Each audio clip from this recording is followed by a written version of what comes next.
The opinions expressed by tonight's guest do not represent the opinions or position of Spaced Out Radio, syndicated carriers, or anyone associated with SOR Media. Listener discretion is advised.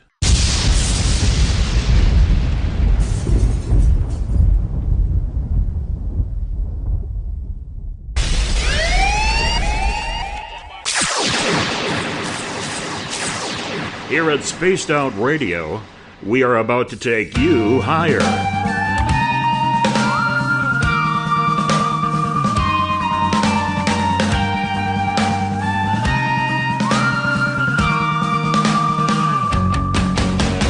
Broadcasting from the Rocky Mountains of Colorado to you listening around the world.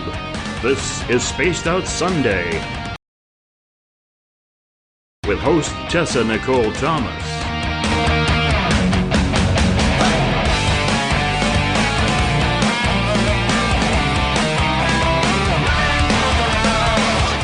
You can follow Tessa on our Facebook page at Spaced Out Radio, on Twitter at TessaTNT, and you can subscribe to her YouTube channel. Go to youtube.com/Spaced Out Radio for the archive. We break on command 'cause women rule the world.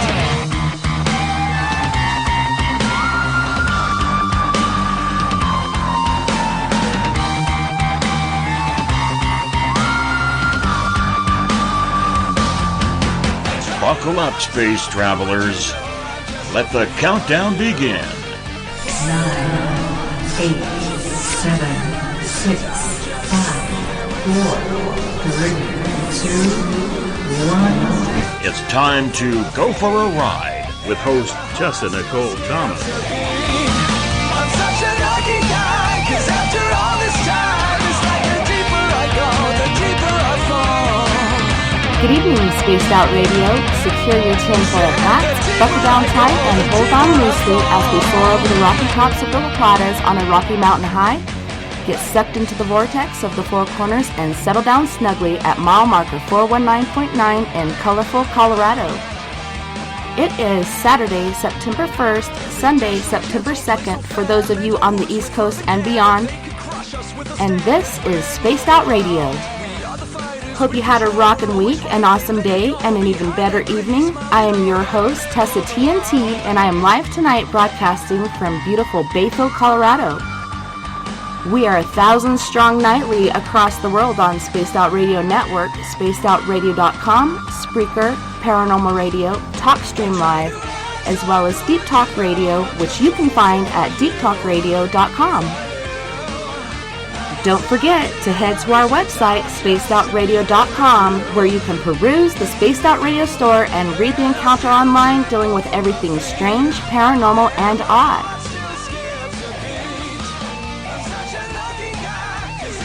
Tonight, I have a treat for all my guys and gals out there. Tonight, we will be talking to and getting to know Chris Carr and Clarissa Vazquez. Chris Carr and Clarissa Vazquez have nearly 30 years of combined paranormal research experience. Being big fans of Tesla, Einstein, and Tyson, they believe in taking an analytical approach to investigating and strive to utilize the scientific method whenever possible. While Chris has investigated with different teams in the New England area, Clarissa founded the Colorado Coalition of Paranormal Investigators in 2004 and has remained with them since. When they're not out looking for ghosts, they both love to fish and they enjoy the outdoors, explore cemeteries, and spend time with their families. They have worked together on theories and ideas for improving the field of afterlife research since 2012. However, this book is their first literary collaboration, and the book that I'm talking about is called Debunking Paranormal Myths, Exploring Psychosomatic Pareidolia. And here I'm going to go over here and get into this media pack and read a little bit to you guys of what to expect. So imagine you're in a creepy house on a on your very first investigation, all of the sounds seem to be intensified, likely because you're hyper-focused on your surroundings. Nevertheless, you're fearless because you spent hundreds of, not thousands of dollars on equipment, and your gadgets may be branded with scientific names and sometimes the image of a ghost in a sheet, not unlike the ones debunked by those pesky teenagers in the cartoons from the 70s. You've built a website, made up business cards, and maybe even have a uniform to make it look official. And the hair on your arms bristle in defense of the unknown, but you've invested time, energy, and money into this one night. You certainly don't want to go home empty-handed with the flashy lights blinking and the recording devices rolling. You begin to speak to seemingly no one. Oh, go back. At dawn, you pack up your toys and gadgets and head for home. Too excited to sleep, you set out to start going over the video and audio footage that you've collected. To your amazement, you see one, if not several, spherical lights dance in front of your camera. Look! There's a shadow in the corner, too. Hallelujah! Proof. Besides, you had numerous personal experiences. You were startled by random noises and felt cold spots. Which have to be paranormal, right? After all, the internet and television show, they say that these are criterion. Not exactly. In a world where chasing ghosts, extraterrestrials, and cryptozoological creatures has become somewhat commonplace, there is a plethora of so-called evidence in books, on the internet, and televisions everywhere. Because it seems so fantastical, people have become considerably obsessed with what paranormal researchers are presenting as evidence, when in most cases their proof can be explained rationally. Psychosomatic Pareidolia can be attributed to approximately 99% of purported paranormal evidence. This is due to an individual wanting to experience or document something so intensely, their brain begins to make rational explanations out of random data based on their surroundings or situations. Merriam-Webster defines the word psychosomatic as of, relating to, concerned with, or involving both mind and body. They further define the word paradolia as the tendency to perceive a specific, often meaningful image in a random or ambiguous visual pattern. When you put these together, you get a phenomena that is very common in the paranormal world. In fact, no researcher is immune to it, from the greenest rookie to the most experienced veteran. We are all subject to it at some point. So in most basic form, psychosomatic pareidolia is your brain tricking you into seeing things that aren't really there, and based on your circumstances and surroundings. It is our job as dedicated researchers to weed through the possible before we can factor in the impossible. In the following chapters in the book, which we'll go over this evening, we'll take a closer look at some examples and even a few comparisons. It's possible, highly likely even, that you may disagree with Chris and Clarissa on a topic or two. Agreeing isn't the point or purpose of this book. The purpose is to get your mind looking at possible evidence in a whole new light. So we'll be joined first with Clarissa, and we hope to have Chris in here soon. Clarissa, welcome. Thanks so much for being on the show tonight. Thanks for having me. I'm excited about this. Me too. Super stoked. And it's so great to have someone, I'm just keen to Colorado. It's my favorite place. I've lived so many places, and it just amazes me, every time we go out, what we find. And have you found that you have more activity in recent years than in the past?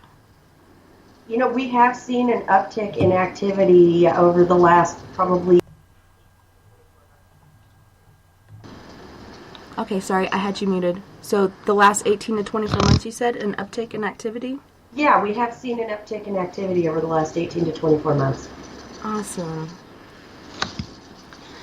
So, when was your first paranormal experience? My first paranormal experience was 22 years ago. It'll be 23 years ago in January, while I was active duty in the service, and I was a very low-ranking member on a very tall totem pole, and the hospital at my duty station was in the process of converting their former morgue into a physical therapy department. Oh, wow. And so being a grunt, if you will, brand new at this duty station, I was tasked with helping to clean up some of the construction debris, sweeping up the brick dust and the asbestos and all of that fun stuff that was so popular in the 90s. Yeah. And I had just come back from the chow hall, and went down into the basement area so I could finish sweeping up or moving cinder blocks or whatever needed to be done. And I saw a gentleman standing in the area wearing 1960s, 1970s era olive drab combat fatigues, which was not the uniform of the day. When I was active duty, it was the green camouflage battle dress uniform. And this gentleman's clothing were definitely outdated, but he was very clean cut and very tangible. He was not wispy or transparent. He was just as three-dimensional as if you and I were sitting at a table having a cup of coffee. And I, approached him. I got within about 10 feet of him, and I said, "Excuse me, sir, can I help you find something?" And he looked at me and looked away and walked through a cinder block wall and disappeared. Wow. And it didn't occur to me to be afraid. I just stood there kind of scratching my head going, okay, well, that was different. And the internet was still in its infancy, so I got a library card at the nearest library off base and started reading every book I could get my hands on. Books by Hans Holzer, Ed Warren, anything I could get my hands on. Paranormal TV wasn't a thing yet. And eventually started kind of practicing a little bit what I was reading about. And I would go out to cemeteries, because that's what everybody automatically attributes ghostly phenomena with, is, cemeteries. And I would go to cemeteries with a Polaroid camera and one of those big clunky analog cassette recorders. And I eventually got good at what I was doing. Fast forward to the year 2004, when I was getting more and more requests for services. People were saying, hey, I heard you do this, can you come help? And it was becoming more than what I could handle. And so from there, 14 years ago this month actually, the Colorado Coalition of Paranormal Investigators was born.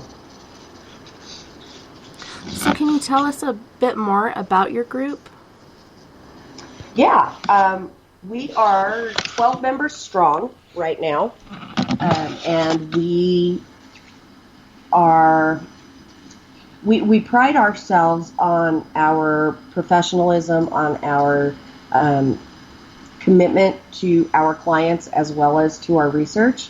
We don't just go in, and put on a really good flashy light show and, scare the heck out of our clients and say, oh yeah, you've got a ghost, or oh, you've got a portal in your bedroom, or whatever. We actually thoroughly work to try to debunk what's going on, to give our clients sort of a peace of mind.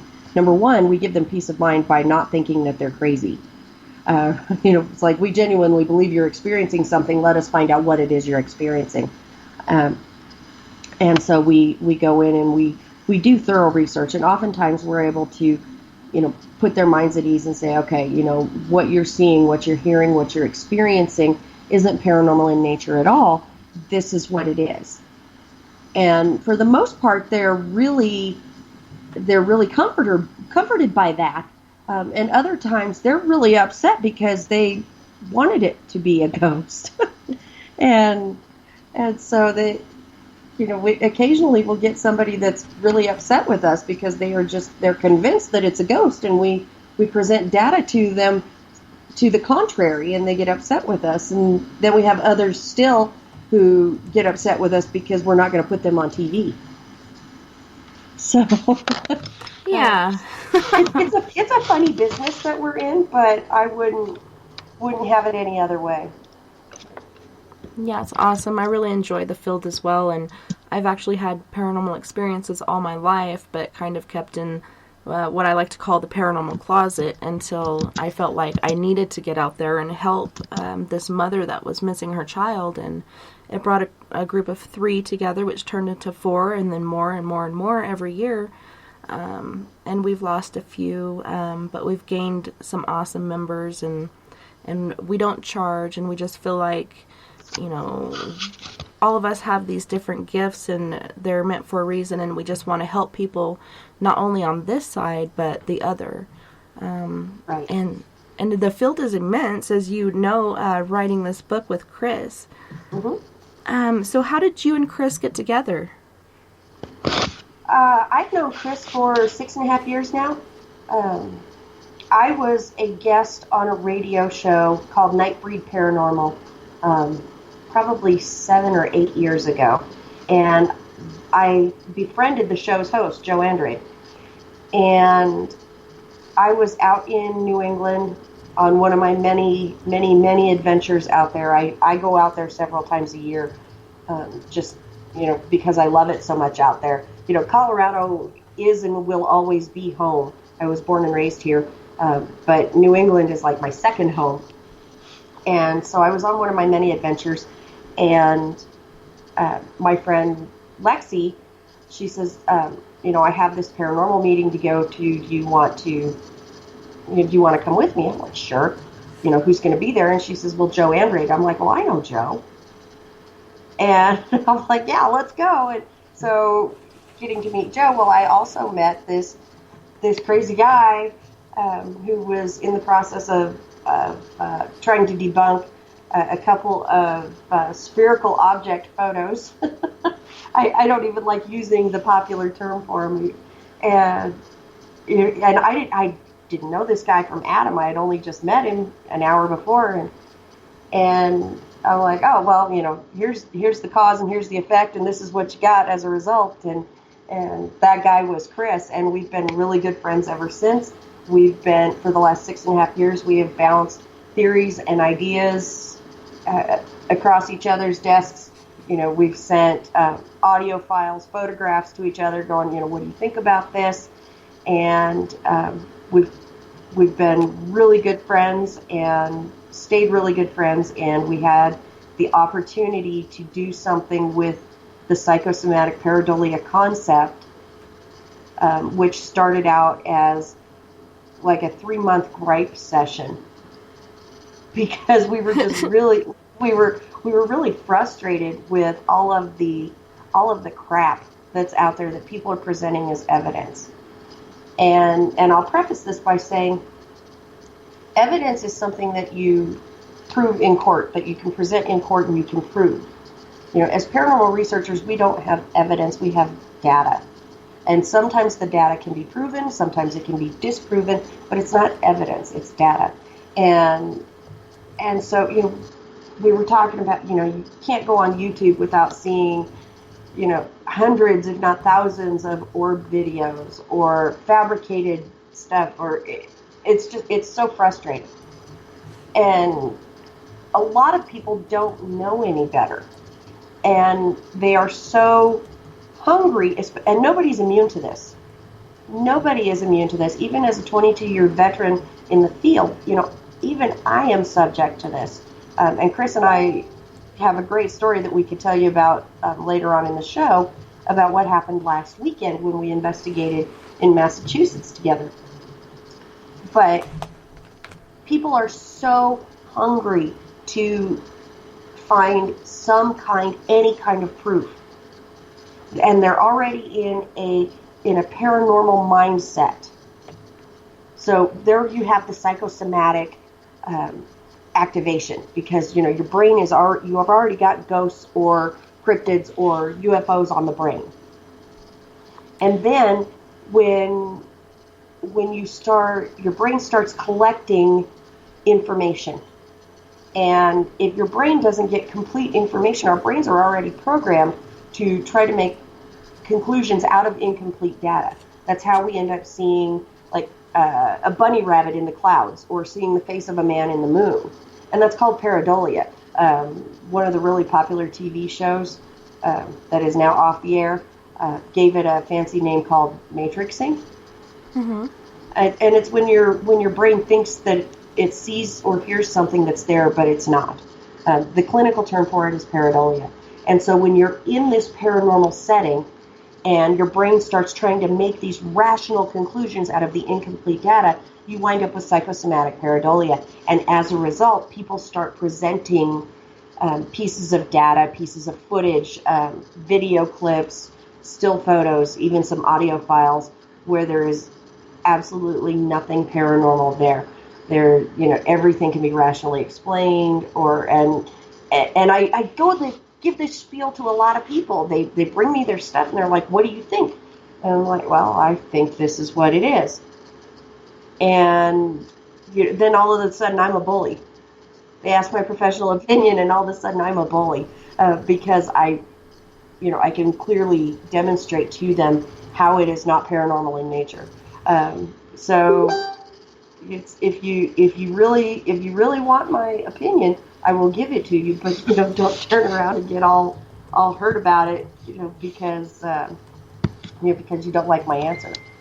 So. Yeah, don't shoot the messenger. Right. So you mentioned that you were in the service. What branch did you serve in? I was in the Air Force. Awesome. Well, thank you so much for your service and all that you have done for our country. Oh, my pleasure. All right. So here in about 10 minutes, hopefully we'll have Chris on the line. So as a child, you never experienced anything. It was in your later years as an adult that you saw this full body apparition. Right. Yeah, it wasn't until I was an adult, I was in the service and saw, what is for most investigators the quote unquote holy grail. And because I wasn't an investigator yet, that's what planted the seed. I had no idea what I had just encountered and how rare and how special and how precious it was. But it is still burned in my memory and will stay there forever. Yeah, and it's like you said, people just long to have that experience, and they want to have that experience. I actually had a lady reach out to me, and she's like, I've never, experienced the paranormal. I've never seen anything, and how can I? And I was like, just stay open-minded and be aware of your surroundings. And then probably a month or two later, she got a hold of me, and she's like, oh my gosh, I saw my first apparition. She had gone to the daycare where her child was, and as she's pulling up, she sees this old lady in the backyard with all these little kids playing. And she goes in, and she was talking to the lady, and she's like, oh, do you have, your mom over or something? Because I saw this lady in the back, or did you get some extra help? And she's like, no, what does she look like? And of course they're looking out the window to make sure the kids are safe, and right. She's like, well, she's a little lady, gray hair, and blah, blah, blah, and she shows her this picture, and she's like, is this her? And it was the lady's grandmother, I believe, and she's like, that was her. And so she was able to have that experience, but it is funny how people do long for that, and they want that experience, or to know that there is something on the other side besides just darkness and nothingness. And right. And that's another thing I love about this field, is having that, I know there is something on the other side, and there is life after death, and for some, they're stuck, and for others, they just like being where they're at. So we got a question here in the chat room, and we get these every week, and it's not quite a serious one, and it's from Adnome, and he wants to know, has the guest ever found ghost gnomes, and how many gnomes fit in her pocket? I had the same question asked to me last week. Oh, yeah? and I will give the same answer. The same number of gnomes that fit in my pocket are the same number of licks that it takes to get to the Tootsie Roll center of a Tootsie Pop. Very good answer. Thank you for your question, Adnome. And we'll definitely get more serious questions in here later. But it's always good to laugh and smile. It's the best medicine. So you were saying Chris is home. Should I try adding him to the call? Yeah, try adding him to the call. He just messaged me and he said, I'm home. All right, here he comes. Hey, Chris, are you there? Hey, Chris, how's it going? Hey, good. How are we doing? Good. Can you hear me all right? Yeah. All right. I'm sorry for the late start. Oh, no worries. I completely understand. So we were just going over a little bit of Clarissa's past and first paranormal experience. Can you tell us a little bit more about you and your group?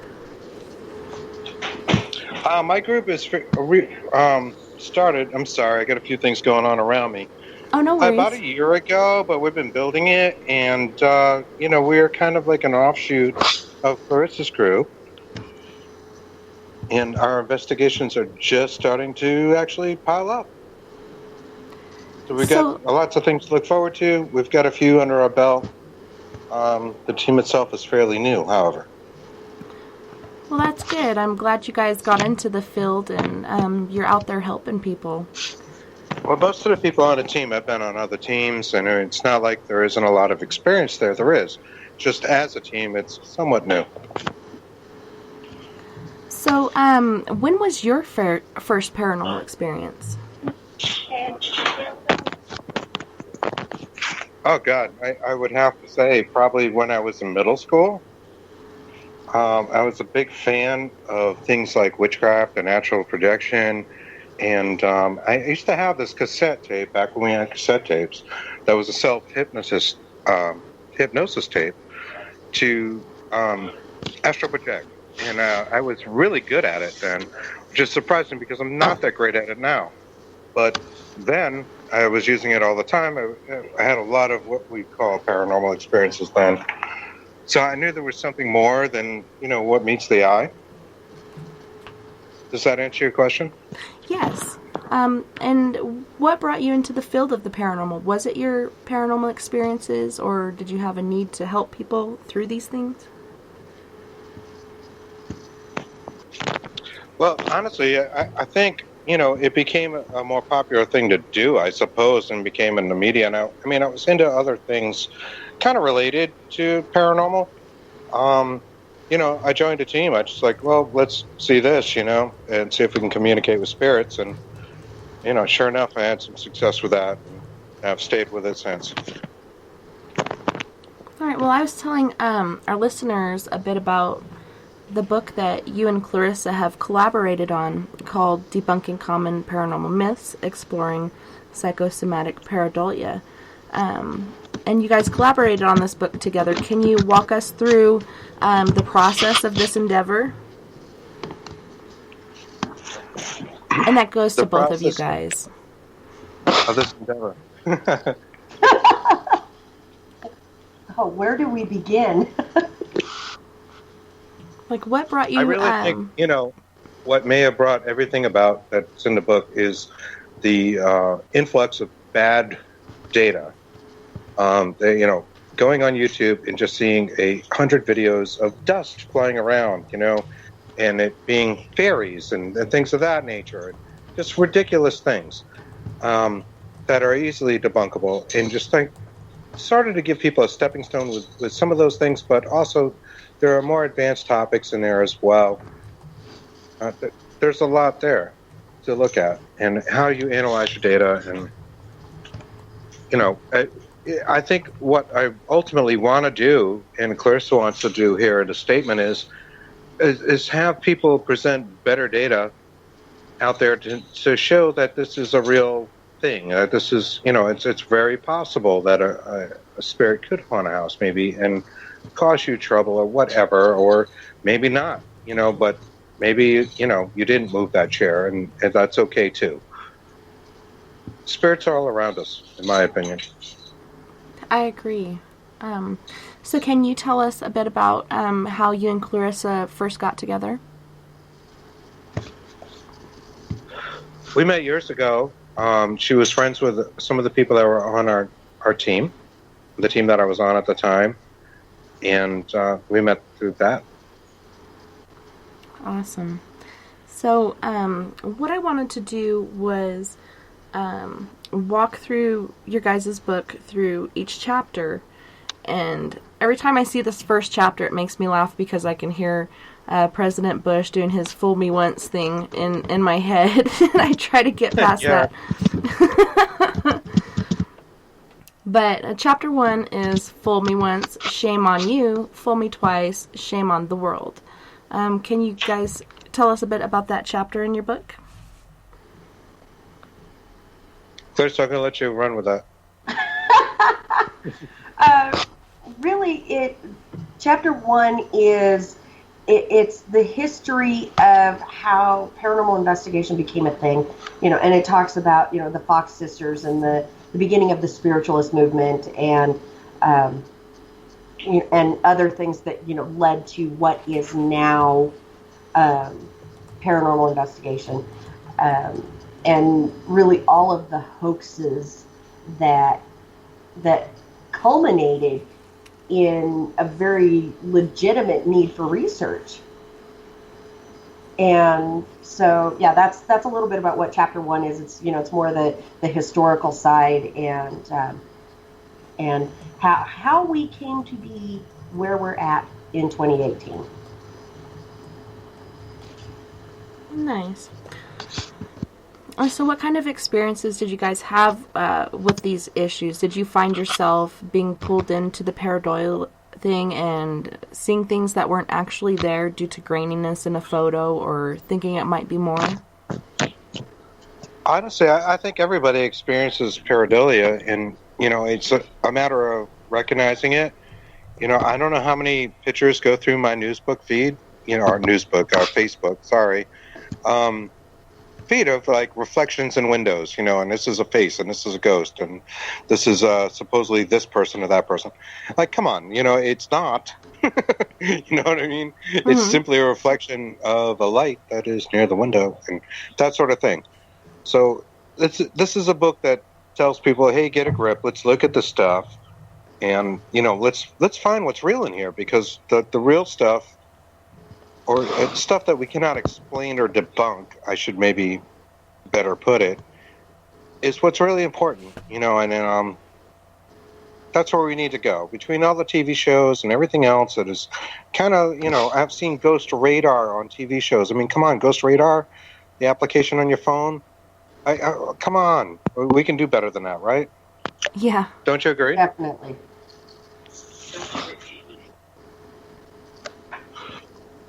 All right, so I'm thinking we're over chapter 1 and moving on to chapter 2. Sure. Let's move on to chapter 2. All right, chapter 2 is The Big Fish on the Line. I lost 50 pounds on the paranormal diet. Is Santa Claus coming to town? Who should we start with on this one? Well, 1 year I took these pills and I lost 50 pounds. Santa came that Christmas, and I caught the biggest fish I ever caught. Is this true, or is this a fishtail? Total fishtail. No, what chapter 2 is, we gave 3 non-paranormal examples of how psychosomatic pareidolia affects everyday people in our everyday lives. And I'll give you the Santa Claus analogy as the example for tonight's purposes. You take a child on Christmas Eve, and this child has Santa Claus on the brain. They've been listening to Christmas music since Labor Day, and it is time for the big fat man in red to appear. And so his senses are heightened, and he is just waiting. He went to bed uncharacteristically early. He's ready. He wants those presents. And so, but suddenly he's hearing what he perceives to be Santa Claus on his roof. And that it could be snow falling from the eaves. It could be a branch brushing a tree branch, brushing up against, the side or the roof of the house, noises that this child would not normally pay attention to. But because his brain is focused on Christmas, his brain is focused on Santa Claus, he's already got the psychosomatic application in place. These sounds that he wouldn't normally pay attention to, here's where the pareidolia kicks in, because he's automatically attributing them to Santa Claus. And so... in other words, everything is Santa Claus, Yeah. Yeah, I actually had an experience like that as a child. It was the year after my mother had passed away. She was killed by a drunk driver, and my dad was, trying to do the best he could, and he was in the next room over and wrapping presents. And I swear to God, he was in there having a conversation with a man, and it was a deep, brooding voice, and it sounded to me like Santa Claus. And even to this day, before he had passed, I had told him about it, and he's like, no, I don't remember that. But I was like, I swear you were in there talking to someone. Like, did you have a friend come over through the back door, or were you actually talking to Santa Claus? But I think it's like you guys said, you kind of get your mind in overactive mode because you're just waiting for this to happen, and you're so ready for it to happen. Your mind goes into overdrive and just has different things happening. But that was pretty cool to me as a kid. Like, my dad was hanging out with Santa Claus and wrapping presents. Right. Now, we're not trying to spoil that for sure, but pareidolia is a definition, is the ability to see faces and things that really aren't faces. As a natural instinct, scientists have proved that we see faces and things, and when we were hunter-gatherer type people, we needed to know if there was another tribe in front of us. What were the look on their faces? Were they trying to kill us? Did they want to be friends? Did they want to share the meat of the saber-toothed tiger? This is something that is ingrained in us, the will to eat. It's just there. It's not something you can deny. It happens. So, pareidolia, it's something, if you recognize it, and, you will save yourself a lot of time instead of staring at that reflection that's in the window of the light that's on the desk, across from that window. Hey, maybe that really is just the light, I'm seeing too much into this. And of course we go in other things besides reflections. It's just, I'm bringing up that chapter because it seems appropriate. You're putting the cart before the ghost. Yeah, maybe I am. We're not trying to spoil Christmas, though. No, we gave 3 real-world examples, 3 non-paranormal examples, as to demonstrate how common this really is. Yeah, and I think it's a good example of that. I think you guys did a good job titling that chapter. So moving on to chapter 3, optical illusions. Can you see what I'm saying? That one's pretty self-explanatory. Yeah. It talks, we talk about optical illusions. And, we even give some photographic examples in there. We even throw in a Rorschach test. And, to further demonstrate how our brains take incomplete pieces of data and try to make rational conclusions out of it. Exactly. That is what pareidolia is. Okay, and what is this test again? Is that like the posters they had out in the 90s where you stare at it long enough, you see image in it? A Rorschach test is it's the ink blot test. It's a test that psychologists and psychiatrists actually still use to this day, where they have you look at this ink blot on a piece of paper, and you tell them what yeah, right. You tell them what you perceive it to be, and then they try to make conclusions about your personality, or tell you have deep-seated mother issues or daddy issues or whatever, based on your answer. If you've seen the movie Armageddon, you'll see one of the characters looking at these Rorschach tests, these ink blot tests, and he goes, this is a woman with small breasts. This is a woman with large breasts. This one looks like you with breasts. And so, So they've been popular for a very popular psychiatric tool for forever. And so we did include the popular, I guess you would call it the butterfly image, the really popular Rorschach image. Some people say it looks like a butterfly. Some people say it looks like a bat. Personally, I think it looks like Ozzy Osbourne pole dancing. But it could be. It could be. It could be. Anything is possible. That's right. I haven't been subjected to one of those tests, and I'm kind of worried what they would say.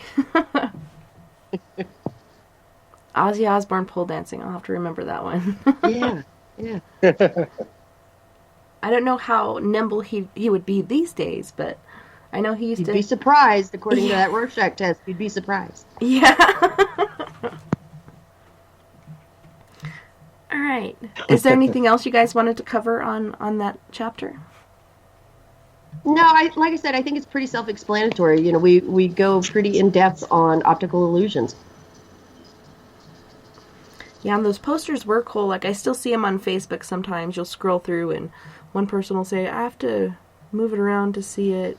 And that's the one where you stare at it, and then you get an image, which is totally different than this ink blot thing. But when I heard that test, that's the first thing that popped in my head. So Chapter 4, Orbs, the Dustman, in the Moon. Chris, I'm going to let you take this one. Well, I know it's been a little beat to death, but there are still people, talking about orbs. What is your feeling on orbs? Me? Yes. Well, I've actually gotten many pictures, and you can tell the difference between the dust and just the different ones. And then one night I was watching my daughter practice her high jump, and we were at the school after hours. The sun was just going down, and I'm hoping it ends soon. Like, how long do you need to practice jumping over this pole? But then all of a sudden this orb flies by, and it was the first time I'd actually seen one with my naked eye. And so to me, it made me believe that orbs actually existed. There was always that question, are these dust particles, or are these actual spirit orbs? Right, there's dust, there's moisture, there's lots of reasons to see orbs in photographs. Now, I'll give you this. If you see one with your naked eye, that's pretty interesting. Maybe that doesn't apply to what we're going for in the chapter, but orbs in pictures, by the very nature of digital cameras, they're accentuated, and really, people make way too much out of these things. And they talk about the color of the orb, which is a reflection of what's around the orb.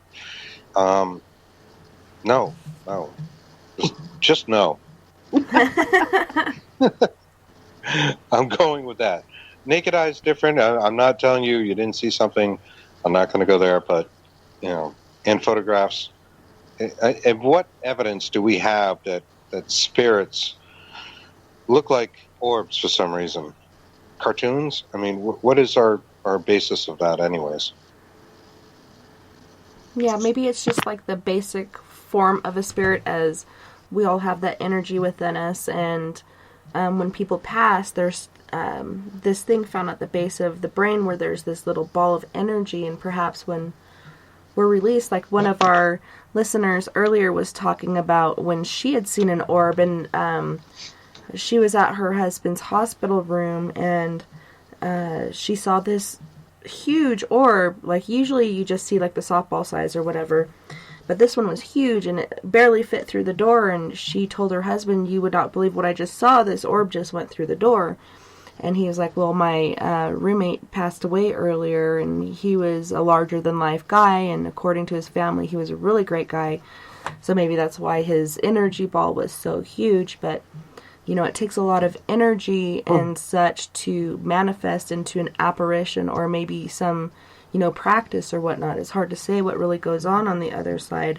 So perhaps that's just the easiest form for them to be, as we do have that energy within us. It's just kind of collected in a cylindrical sphere or whatnot. I don't know. Why can't we be cubes? I don't know. I heard it's hip to be square, but I like that. I like that a lot.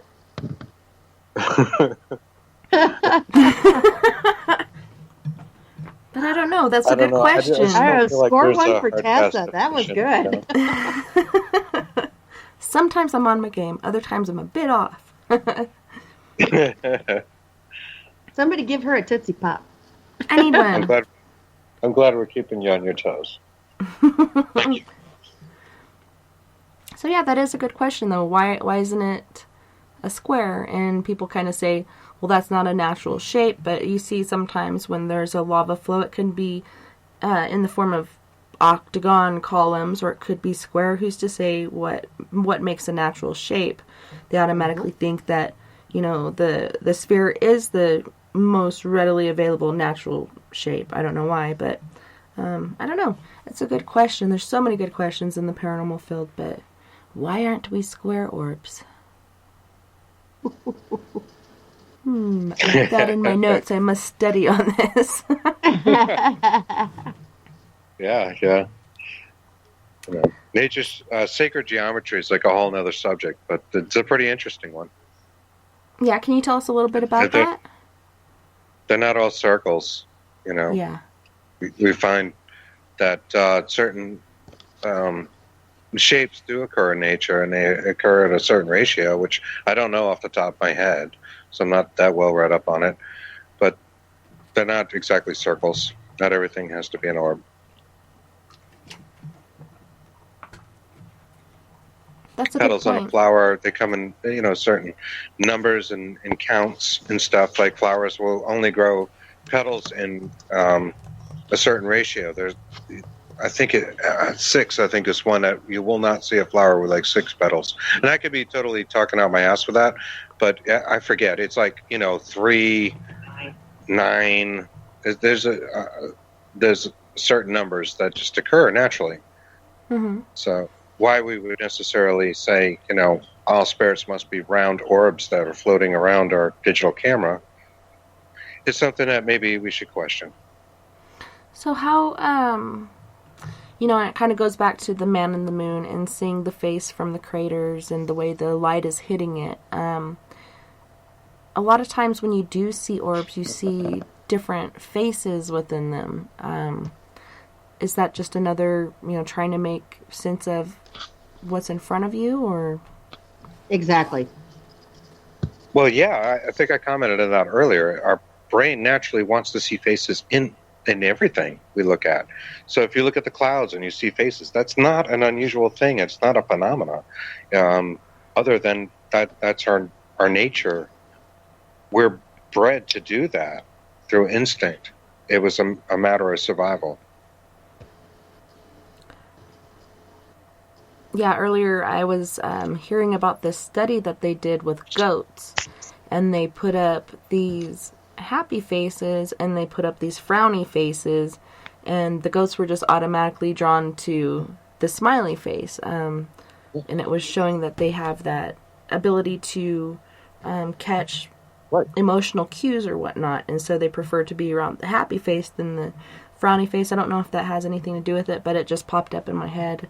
Which is an interesting study, like, and so much of what you guys that's all are... living creatures, though. You know, I think that's, you know, I mean, if you had a choice between 2 tables in a restaurant, and at one table people were laughing and smiling and seemed to be enjoying themselves, and at the other table, you know, they're all kind of, you know, sullen or sad or grouchy looking or what have you, which table would you want to go sit at?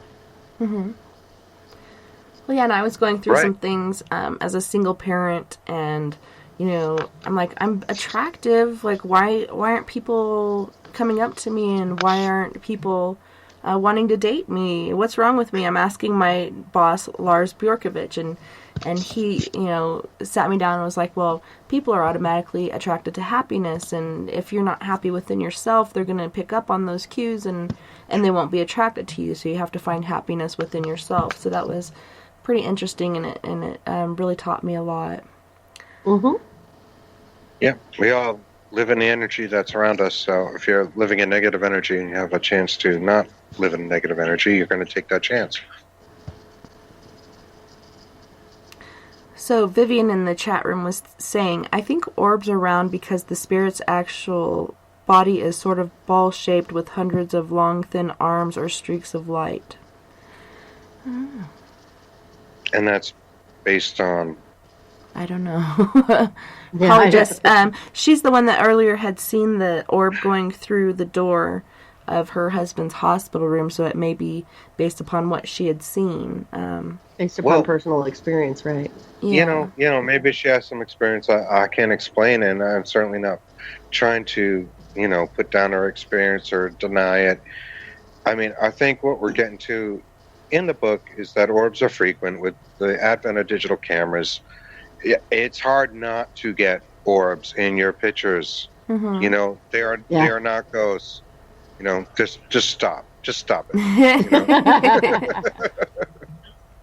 So you've mentioned digital cameras quite a bit.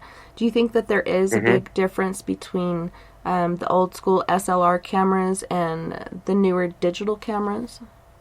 Yes. Absolutely. I know there's that, basic mechanical difference, but as far as picking up the paranormal. Well, as Chris has mentioned a couple of times, there's just because of the number of mirrors and enhancing features and everything, the odds of capturing dust, water vapor, swamp gas, bugs,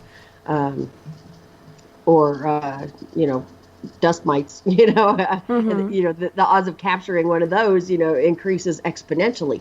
But as far as actually being able to capture legitimate paranormal data, I think the odds are just as good with a digital camera as they are with a 35 millimeter or a Polaroid.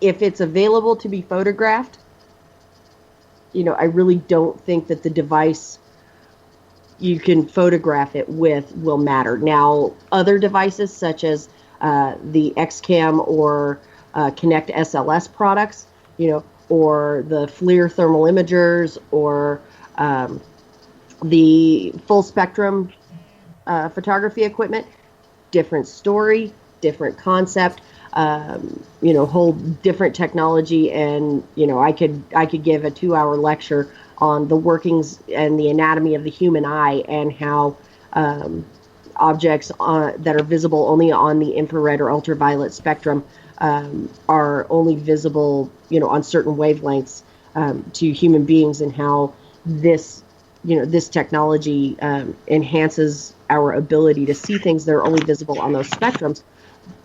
But that would take a really long time. If something can be photographed, I don't think it makes a difference, whether you use a 35 millimeter camera, a digital camera, an old Panasonic camcorder. I don't think it makes any difference. Yeah, and I think it's, we were talking about this not too long ago as far as the old school voice recorders and the newer digital recorders, and they're just so, it's overthought. They're putting a lot into it, and it's somewhat maybe cutting a lot out because it's trying to get these different wavelengths or whatever on there. And there's people that are going out and they're using, the old school little tiny tape ones and the digital recorders, as well as digital cameras and the old school 35 millimeter. And I think that's a cool idea because then you can compare, what did I pick up with this and what did I pick up with this? And then there's also lenses you can use. We can go on forever about equipment. There's so much out there, but just having those two different feeds. There's a school of thought that says, if my tape player recorder makes a lot of hiss, the ghosts, spirits can use that hiss to form words, right? Mm-hmm. I don't necessarily agree with that. I kind of tend to lean on recorders that are crystal clear and give the best reproduction. But, I can't say there isn't any validity to it, because I mean, there are, you know, some of those very high-priced rare recorders that, you know, you can find 1,000 EVPs from. I mean, the jury's out essentially, but I tend to think, you know, I go clear. I want the best technology, the clearest, non-adding, you know, effects and noise to something to make it happen, because I have very clear recordings of EVPs and they still happen. So why did it not need the hiss? You know what I mean? Mm-hmm. Yeah. And we actually go into I think, detail about that quite a bit in Chapter 7.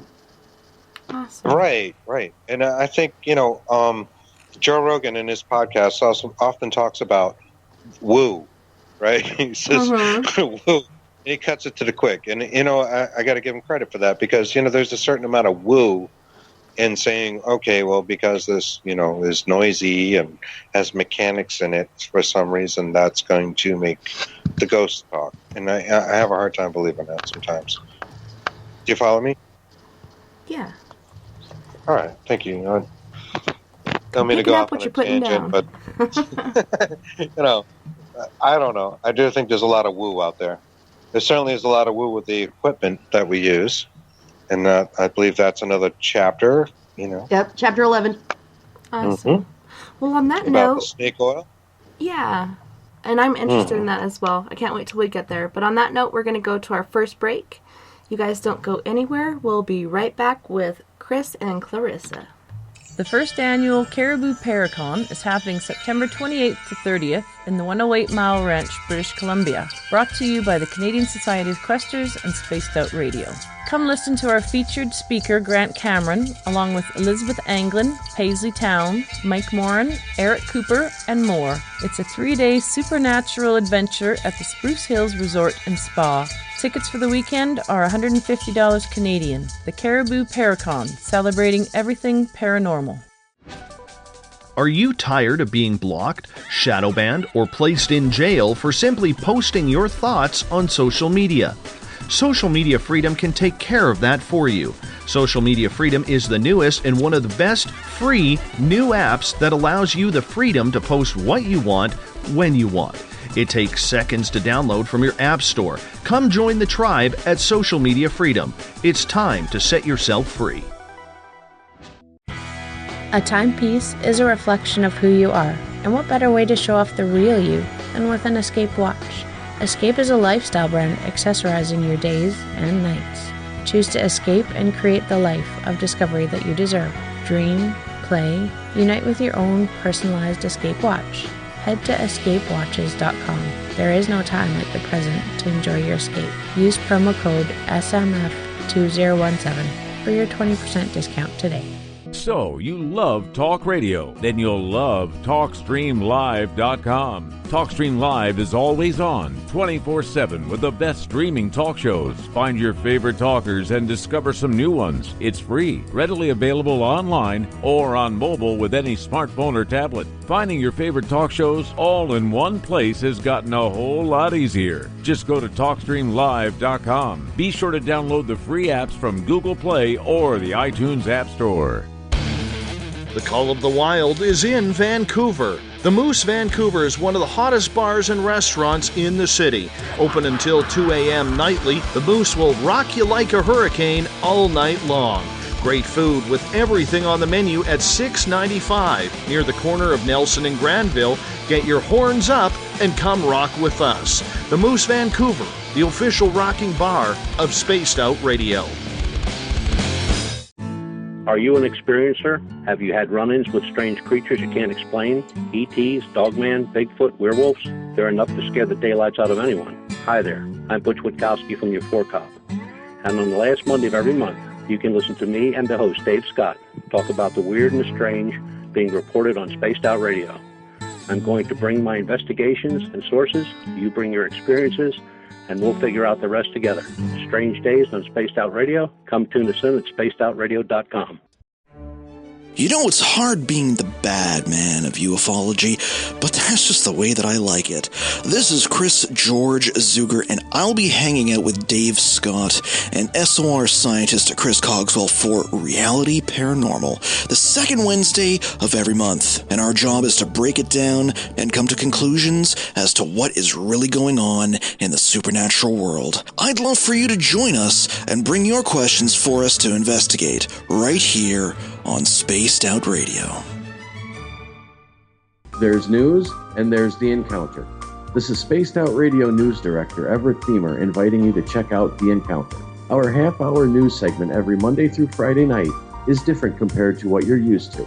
Our goal is to bring you the weird, strange, and interesting stories the mainstream tends to leave out, and stories that will make you scratch your head in disbelief. The Encounter can also be found at spacedoutradio.com and on our Facebook page, SOR The Encounter. Come give us a read. Do you want to know what's really going on in your world? Do you have questions about who you can trust in the mainstream media? Then look no further than the Rebel Planet. Come get the straight answers right here at spacedoutradio.com. Join me, Jamie Sexton, creator of Rebel Planet News, as I fill you in on the stories behind the stories. All you truth seekers, be sure to tune in to Rebel Planet on spacedoutradio.com the third Thursday of every month. Hi there, this is Dave Scott from Spaced Out Radio, and I want you to come on a nightly journey. Starting at 9 p.m. Pacific, midnight Eastern, every Monday through Friday, you can come hang out with me and the other space travelers. We have it all from Carl the Alien bouncing on by to those misfit gnomes causing havoc. It's 3 hours of fun and entertainment on those topics the mainstream really doesn't want to touch. Come get all paranormal with us at spacedoutradio.com, and together, my friends, along with our resident guitar god Bumblefoot, we own the night. Looking for a place to advertise at a very reasonable cost? Look no further than Spaced Out Radio. SpacedOutRadio.com has an advertising tab that you can click to check out our daily, weekly, and monthly packages to play on the radio, or our website including social media. From commercial spots to banners, we have it all. Check out our competitive pricing today. Visit purpleplates.com today. For over 40 years, the Purple Energy Plates have been delivering amazing results for their many customers. Inspired by the great genius Nikola Tesla, the harmony, healing, and energetic effects of the plates have proven over and over to be beneficial and often miraculous to thousands of customers. Check their site for daily specials and choose from their many energy products. You won't be sorry. Visit them today at purpleplates.com. Tonight's show and topic of discussion do not necessarily reflect the opinion of Spaced Out Radio, SOR Media, or its hosts. Listener discretion is advised. Here comes the second hour of Spaced Out Sunday with host Tessa Nicole Thomas. Subscribe to us on our YouTube channel, Spaced Out Radio. And you can follow Tessa on Twitter at TessaTNT. Now, back to the show.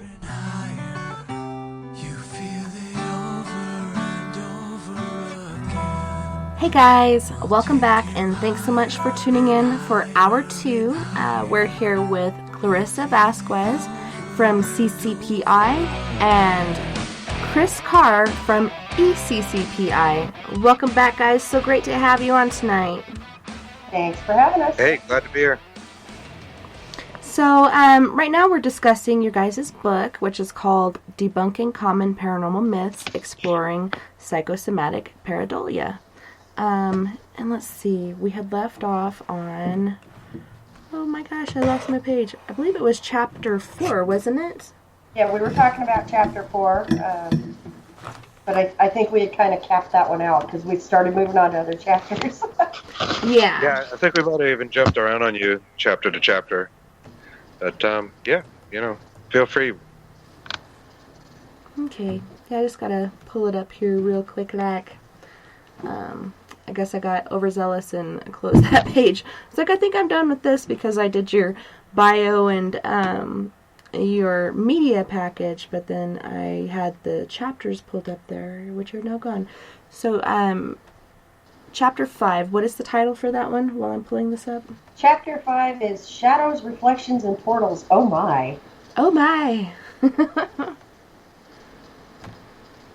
And really it's self-explanatory. It's further, it delves further into how shadows, reflections, and portals, how those conclusions that people reach, saying this shadow is paranormal, this reflection is paranormal. Oh my gosh, there's a portal. How those can simply be the result of psychosomatic pareidolia. So what about particularly go ahead. portal photographs? Portal photographs. I mean, they're kind of a hard thing to come by. Well, and it was funny when we were writing that chapter. I was actually doing an investigation, and I took a laser pen and started swirling it on a wall and took a still photo. And I sent it to Chris, and I'm like, how's this for a picture of a portal? And he's like, oh my gosh, what were the circumstances? How did you? This is a really cool photo. What is this? And I'm like, dude, it was me with a pen light. Right. What is with that glowing pen. worm in front of that door? Right. And so that picture actually made it into the book because a lot of the images that people present as quote unquote portals or vortexes, vortices, if you will, are nothing more than unsteady camera with a nearby light source. Oh, Ron's going to love you for that. We had Dan Shaw, the Vortex guy, on here, and he just tries to speak in layman's terms what most people understand, and we said vortexes so many times, and Ron's in the chat room, it's vortices! Yeah. So kudos on that. We've got a vocabulary for you. Yeah. Ron should be happy with that, so that's good. I'm glad I could make his night. So do you guys have flare cameras and the Kinect camera? Yeah, my organization, we've got literally thousands of dollars tied up in equipment, and as far as the SLS technology goes, we have both the XCam and the Kinect SLS cameras. That's so awesome. That's on my list of things to get is the XCam. I'm still working to debunk them. I'm not 100% convinced that they are conclusive detectors of ghostly phenomena. They have their moments. They certainly have their moments, as evidenced last weekend when Chris and I were working together in Massachusetts on an investigation.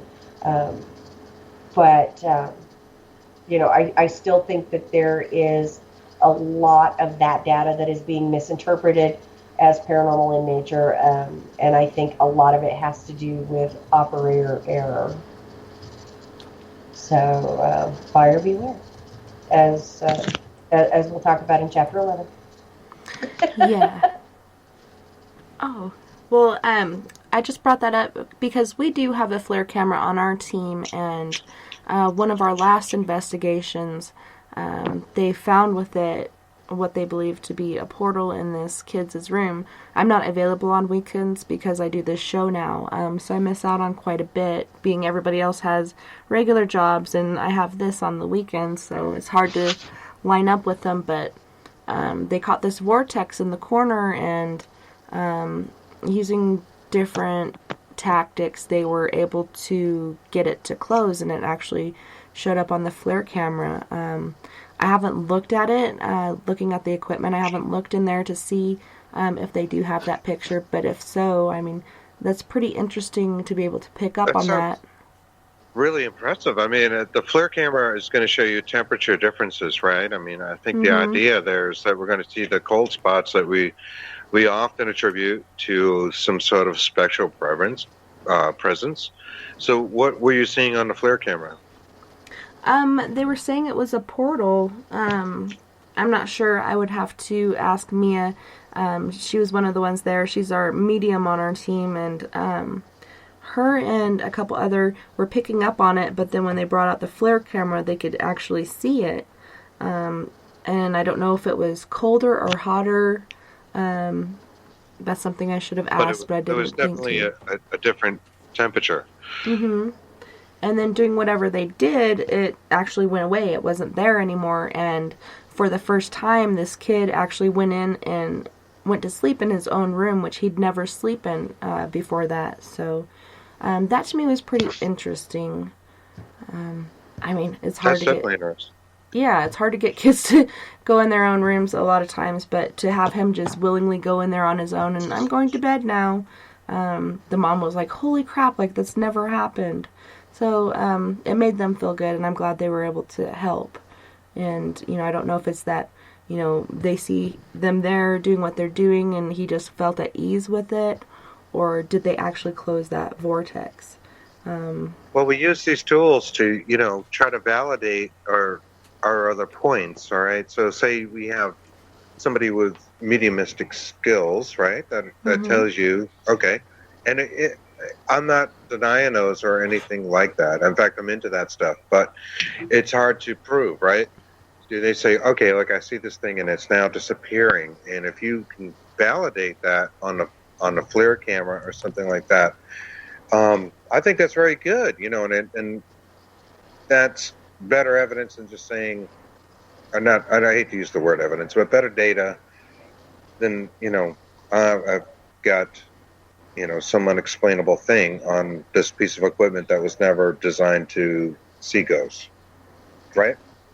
Yeah, it's just going by temperatures, and, we've actually picked up a lot of apparitions on there that we can't see with the camera or with our own eye, but you just kind of get that feeling something's over there. You point the FLIR camera, and for example, we were at Prairie Grove Battleground in Prairie Grove, Arkansas, and we see this lady. We later find out her name is Mary, but she's standing in one of those old dresses that kind of flare out at the waist, and just kind of standing among the trees in this little grove.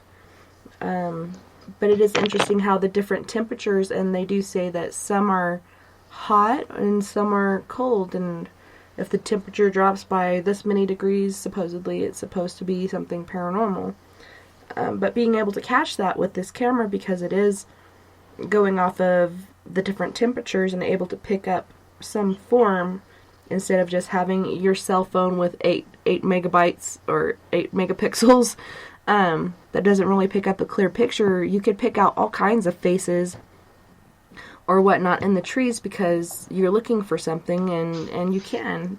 Just looking at the graininess and the leaves and all the other stuff, like all these faces just pop out because it's not enough megapixels to really make a clear picture.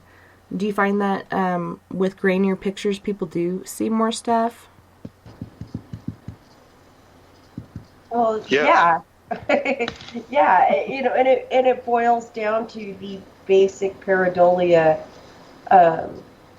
principle that, when you have incomplete data, when you don't have enough information, your brain tries to make a rational conclusion out of that incomplete data. And so that's textbook Paradolia. When you've got a lot of pixelation, or your image is grainy or out of focus or dimly lit, you're going to be more subject to Paradolia. Case in point, and Chris, you're going to start laughing because I'm telling the story again.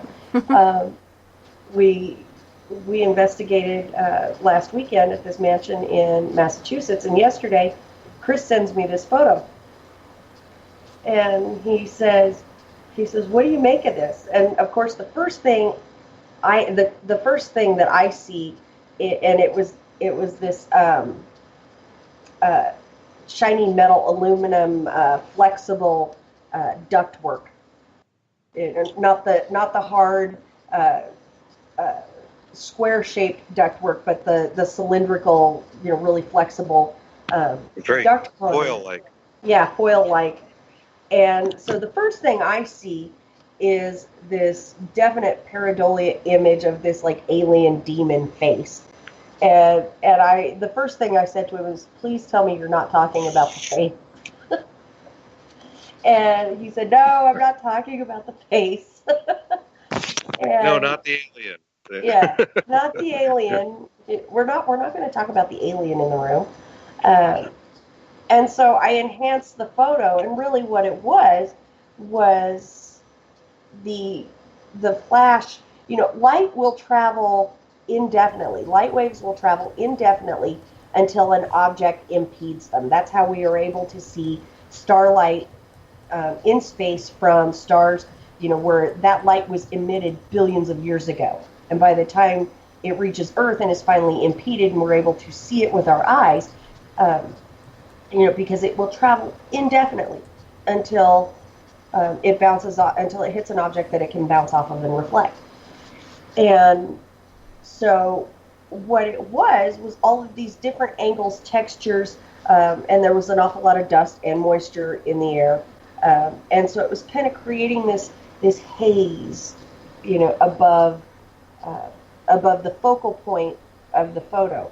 And so, we were able to debunk it pretty quickly, actually. But, my first, the first thing I said to it was, please tell me you're not talking about the face. Right, and it was like kind of a given, because like if you look at it, the first thing that your eyes are drawn to, this thing that kind of looks like an alien or demon face in it, but I wasn't talking about that at all. I was talking about the haze around it. So, yep, that's our story. Sticking to it.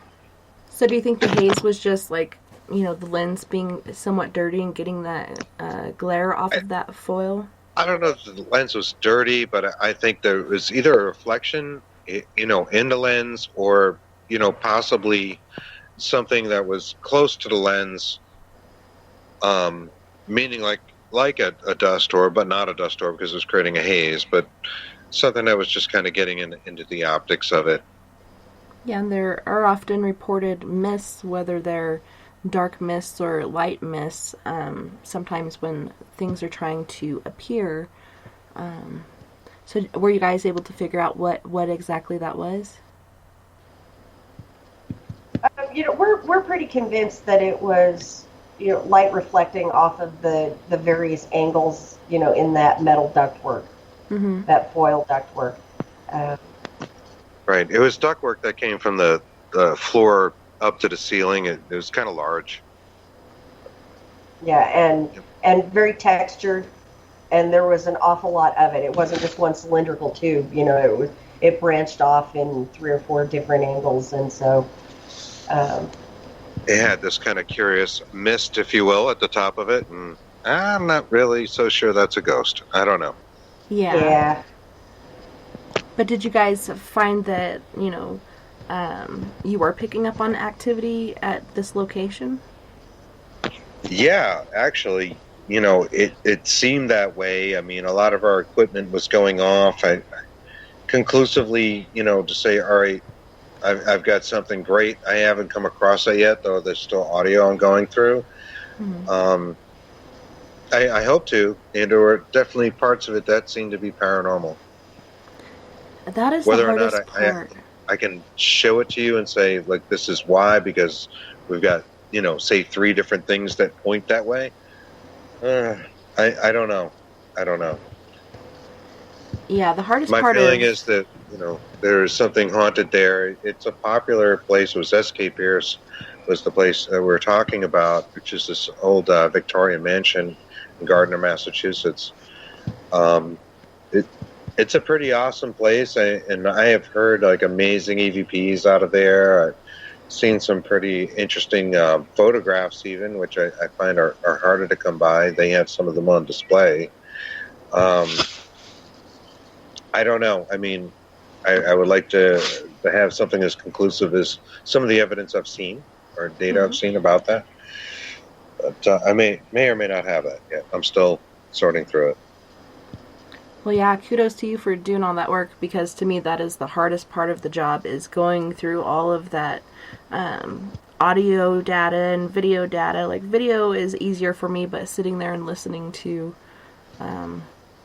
all this going on and trying to pick up different things. Do you guys have any sort of app or software that is able to show you the lines of you speaking and like little lines from perhaps an EVP coming through? I love Audacity. Still, I think you like WavePad, right, Clarissa? Goldwave. I like Goldwave. Goldwave, that's it. Goldwave. Yep. And the other one's called I Audacity. actually prefer the audio. Yeah, Audacity. I prefer the audio over the video myself. I have a hard time watching a video, and God knows we have a lot of it. We had a lot of cameras set up. So it's going to take a while to go through all that. Let's see. We had 15 DVR cameras, four trail cams. I don't remember how many stationary video cameras. Wow, that's a lot. Many. Many. We had 2 teams out there. It was a lot of cameras. Like 16 cameras, doing DVR plus still cameras. So do you guys... But we have a lot of people to break it up between to work that evidence, so... Yeah, that's good that you have people helping with that. Well, I know with the game cameras, those are motion activated. Are your other cameras motion activated, or are they just running throughout the whole thing? They're running constantly, but they do have motion indicators. That's awesome. Sweet. Yeah, so they actually will show you if they see motion. They indicate that, but they're running anyways. They just tell you when they see motion. Well, that's good because you never know, is this going to be picked up by a motion detector? Which a lot of times people do get evidence that way, but sometimes it won't even pick up, and you see this mist or whatever going on, and you're like, what is that? Or an orb flying through. It could be a bug, it could be dust, it could be so many different things. But yeah, that's the hardest part, is going through that information and trying to decipher what exactly you've caught. But it's good you guys get to work together and bounce ideas off of each other. So, moving on to Chapter 6, Apparitions. Don't you see the man eating the hot dog? I love these titles. You're welcome. Yeah, and again, Apparitions, it's an entire chapter on how what a lot of people are showing to be apparitions in their photos and in their videos, how it is nothing more than pareidolia. It's, it's not paranormal in nature at all. It is not Bigfoot. It is not an extraterrestrial or UFO. It is not a ghost. There is a rational, naturally occurring explanation for what they are trying to present as quote-unquote evidence of paranormal phenomena. Chris, did you have anything to add to that? I would add that if you're investigating a residence, remove pets. If you have cats, or they have cats in particular, take them out.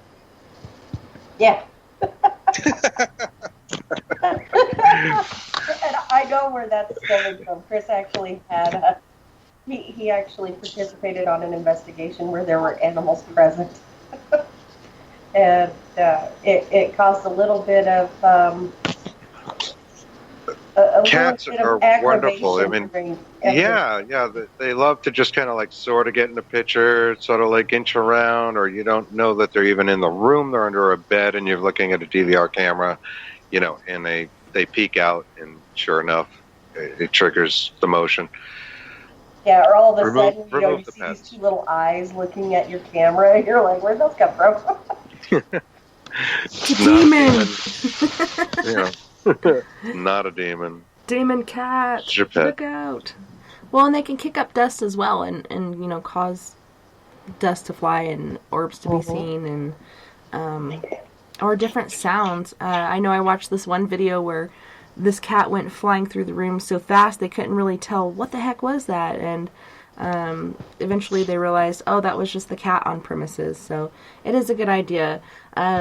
One of the last hunts I got to go on, we went out and we told this lady all the things that we needed, you know, a quiet place, make sure your kids are gone, your pets are out, and all this other stuff. When we show up and she's having a full-blown party, and we're just like, really? How are we supposed to get the evidence that we need with hearing you guys outside laughing and going on? Right. It's like a celebration for them. They're the ghost hunters are coming. You know, let's have a party. Yeah. No, not a great idea. It doesn't work out too well. But thank you for the food, right? Thanks for the food. Yeah, for sure. All right, so moving on to Chapter 7, Audio Matrixing, Let It Snow. Yeah, and really all that chapter is about, you know, like we touched on earlier, is, you know, a lot of investigators prefer the, you know, the clear, pristine recordings, you know, of an audio recorder that, you know, costs a couple $100, you know, whereas others prefer old school, you know, and like some white noise in their recordings. You know, I can go either way. You know, I have the $250 audio recorder. I also have a couple of little of the mini micro cassette recorders still. You know, it's 6 of one, half a dozen of the other as far as which preference is. But the, you know, the snow in the background, and this is really more of Chris's area of knowledge, because he's really studied a lot in ITC, you know, whereas I've got more experience with EVP, but you know, it's really a matter of your preference. But I will say this, that a lot of people that prefer to have that snow or that white noise or that background audio stimulation tend to have more of the auditory pareidolia in their sound files as opposed to people with the cleaner recordings. Yeah, because the mind does work that way. It's trying to make sense of, you know, the fuzz, or trying to make sense of this picture, and it kind of goes, like we said before, into overdrive and creates something. I actually have this machine that is a white noise machine, but we can't hear it, but supposedly it's putting it out there, which has always puzzled me. I'm like, I thought it's white noise. Why am I not hearing anything? But perhaps it's on a different wavelength to where I can't really hear it with my frequency, own ears. Yeah. Like a dog whistle. So, what is the science behind that, behind the white noise? Why do people believe or think that makes EVPs come through more often? I guess just experience. You know, in the past, that white noise was there and couldn't be removed. You know, so it was thought that was creating it. You know, or maybe they used that as part of it. You know, it's hard to say. You know, you can use like something like, I have a shack hack, like, you know, a radio that it just scans, you know, channels endlessly with a slight modification, and there's noise there, and it does seem to give intelligent results sometimes. So I don't know. When you hear repeated names and things like that, it's like, what are the chances that a radio DJ happen to be saying the name, you know, David over and over, you know, 6 times in 30 seconds, you know, in different voices? Ain't nobody got maybe time there's for that. something to that. Yeah, right. Like, you know, that seems to be like, all right, I think we're onto something, you know, and let's look at our other stuff. You know what I mean? You got to take it for what it is. Yeah, and on a lot of those... in other words, they're not so definitive. Like, nothing, you know, none of our tools are so definitive. Like, there's no really good ghost detector. We're all kind of using these things to point to it, and we're hoping to find something conclusive that it is hard to debunk. That it's hard to say, all right, well, geez, you know, we asked about this person, and the name came back, you know, 6 times, and I photographed it, and there was this thing that was, you know, this glowing cube right above the radio, and you know, all right, well, now we're on to something, right? Now like, I knew it was a square. Yeah, exactly. I knew it was a square. They're square. Yeah, I was going to say That's with kind of what we're getting at.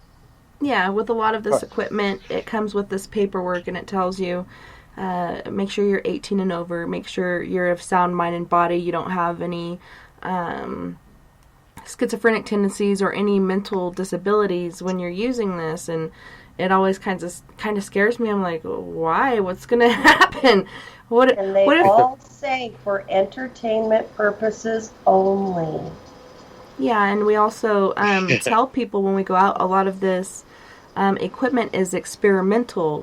Nothing's been proven, but we just try to use everything we can to try to get whatever evidence we can.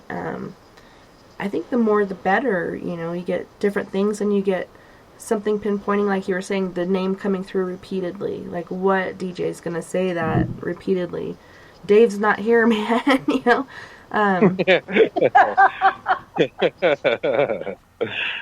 What's your name? Dave's not here. Dave. Dave's not here. Yep. I agree. There's no, legitimate ghost detector as of yet. That's where we're getting to the snake oil. Yeah. Right. There won't be one, but we don't know. We think ghosts give off EMF. You know what I mean? So we all run around with these EMF detectors like, well, this is the be-all, end-all of all knowledge. No, it's not. It's just not. It's just one other thing we can look to. Right. I think our definitive detector, I think the aliens are going to give it to Bigfoot, who will then leave it in the woods for us to find. That's probably what will happen.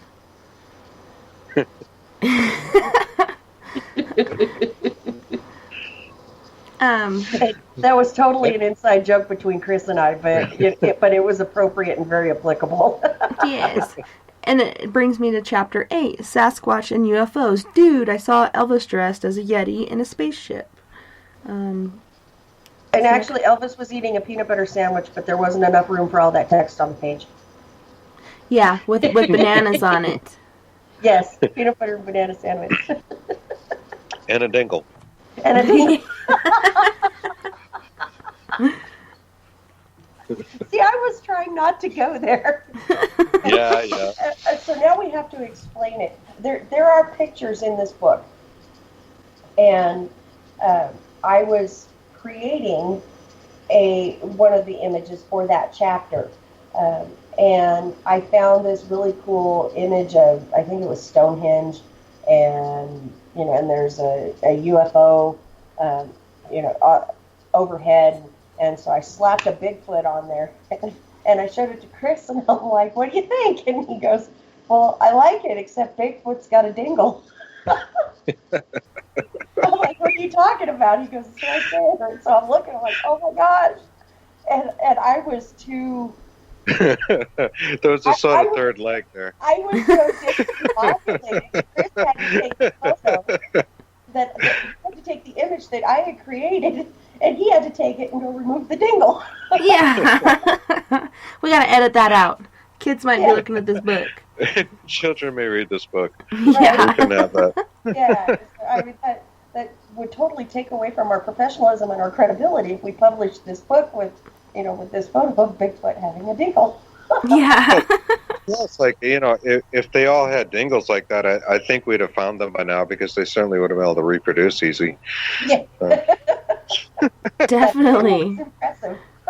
They'd be everywhere. I noticed it before. I don't know. Well, it's funny. Last week we did a show about conspiracies and such, and they were saying in Washington State, in, I believe it was the 70s, the government actually went out there and was recording every flora and fauna and mammal and creature out there, and under S in the book, which this cost like over $200,000 to get this done, under S they have Sasquatch, and it's actually in there, so it's protected, and it kind of is blowing everyone's minds, like, was it a person in there with a cool sense of humor that thought, hey, let's just add this in there? Or do they actually believe that the Bigfoot is there and it should be protected? So it makes you scratch your head and wonder, what exactly is going on over there? Well, and here's my take on it, and this statement may have actually made it into the book, I don't remember. But, humans are encroaching on wildlands at a beyond rapid rate. I mean, it is alarming. You being in Colorado, I mean, as well as I do, how, the problems that we're having with bears and mountain lions and moose right now. Over in my neck of the woods, there's a moose on I-70 spotted, a couple times a day. Yeah, well, yeah, squirrels. But, so, why are we not seeing more, or why are we not seeing Sasquatch? Why are we not seeing Bigfoot? Why are we not seeing Yeti? With or without a dingle, it makes no difference. But, why are we not seeing them? Why do we not have one in captivity? Why are we not studying them? And so I almost wonder if they exist. But, in looking for images for this book, we're doing the advanced Google search and trying to find royalty-free images and everything. And, the best one that we were able to find was a clear hoax. You could tell by the name of the guy that posted it, but it still made it into the book, just because it was so fantastical. We were like, yeah, we got to use this. One of my favorites. You know which one I'm talking about, Chris. Yeah, one of my favorites is Sasquatch riding on Nessie with his arm up like, woo! And then you see the UFO above. That's one of my favorite pics. Yeah. Yeah, it's... Yeah. And the same thing goes with Nessie or Champy or... I forget what... I think there's a third one somewhere. I know there's Nessie in Loch Ness and Champy in Lake Champlain, and I think there's a third one. Or the great pterodactyl of Washington State, or the Thunderbirds, or the Mothman. The Mothman. I was just in West Virginia 2 days ago, looking for the Mothman, and didn't find it. Found a big bronze statue, but didn't find the Mothman. Puckwudgies, yes. Yeah. How many times have we gone looking for puckwudgies in the triangle there in Bridgewater Triangle? It's not to say we don't have them. We very well may have them. I don't know. Yeah, but again, it's like humans are worse than locusts in some aspects, and we're taking over the wildlands. We're encroaching on all of the open spaces, and so why do we not have these? Why do we not have conclusive evidence that they exist? I don't know. Some people believe that Bigfoot or Sasquatch or Mr. Dingle, or depending on what you want to call him, that they are interdimensional creatures, or that they are actually extraterrestrials, or what have you. We don't know yet. Maybe they're just receding back like the Over the Hedge movie. I don't know. Yeah, it's hard to figure out and pin down, and there was a question not too long ago, why is every Bigfoot picture fuzzy? And I'm like, well, maybe it's a Bigfoot ghost. You never know. Yeah, it's tough to say, just like with extraterrestrials and with ghosts, we don't have that quote unquote evidence yet. And that's the operative word. Whether you're talking about UFOs and extraterrestrials, or whether you're talking about cryptozoological creatures, or whether you're talking about ghosts, the operative word is yet.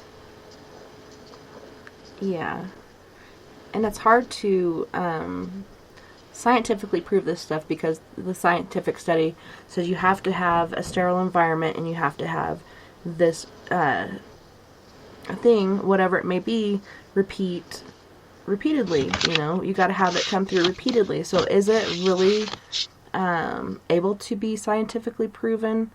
I don't know. I hope someday we can. Here's the thing, and I'm going to rebut that just a little bit, because I've been an advocate for having paranormal research regardless of which branch it is, whether it's cryptozoology, ufology, or ghostology. I've been an advocate for having paranormal research regarded as a legitimate form of scientific research for over a decade, and I will tell you why. The people that say we have to operate in a sterile environment, take that one and throw it right out the window. It is crap. Because, look at paleontologists, archaeologists, zoologists, botanists. They go out into the field and they collect their data and then bring it back to a lab. And that's the exact same thing that we do. Now, granted, our labs are not, white coat clean rooms, although some of my friends have threatened to get me a white lab coat for Christmas that says, has Fearless Leader embroidered on it. But I knew you were going to laugh at that one. But, we do the same thing. Only sometimes, our quote-unquote lab is somebody's dining room table or living room floor, or in my case, my bed. That's where I do the majority of my data analysis is in my bed, just because I like it there. But, so take that whole thing about having to have a lab or a sterile environment, toss it out. It's crap. And, the old adage that there are no controls, that, paranormal investigation is entirely full of variables, there are no controls, throw that one out the window too. Because every time you go out and you use the same piece of equipment, you utilize the same techniques, you explore the same theories, whether they surround time, temperature, lunar phase, solar activity, geomagnetic activity, what have you. You are instilling controls, you are creating a controlled environment, and you are eliminating not all, but some of the variables in your research, in your experiment. That's awesome.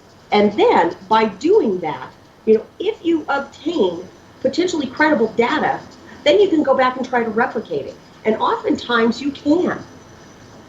So, there you've got your replication. Paranormal investigation can be conducted scientifically. Most often it is not. But it can be conducted scientifically.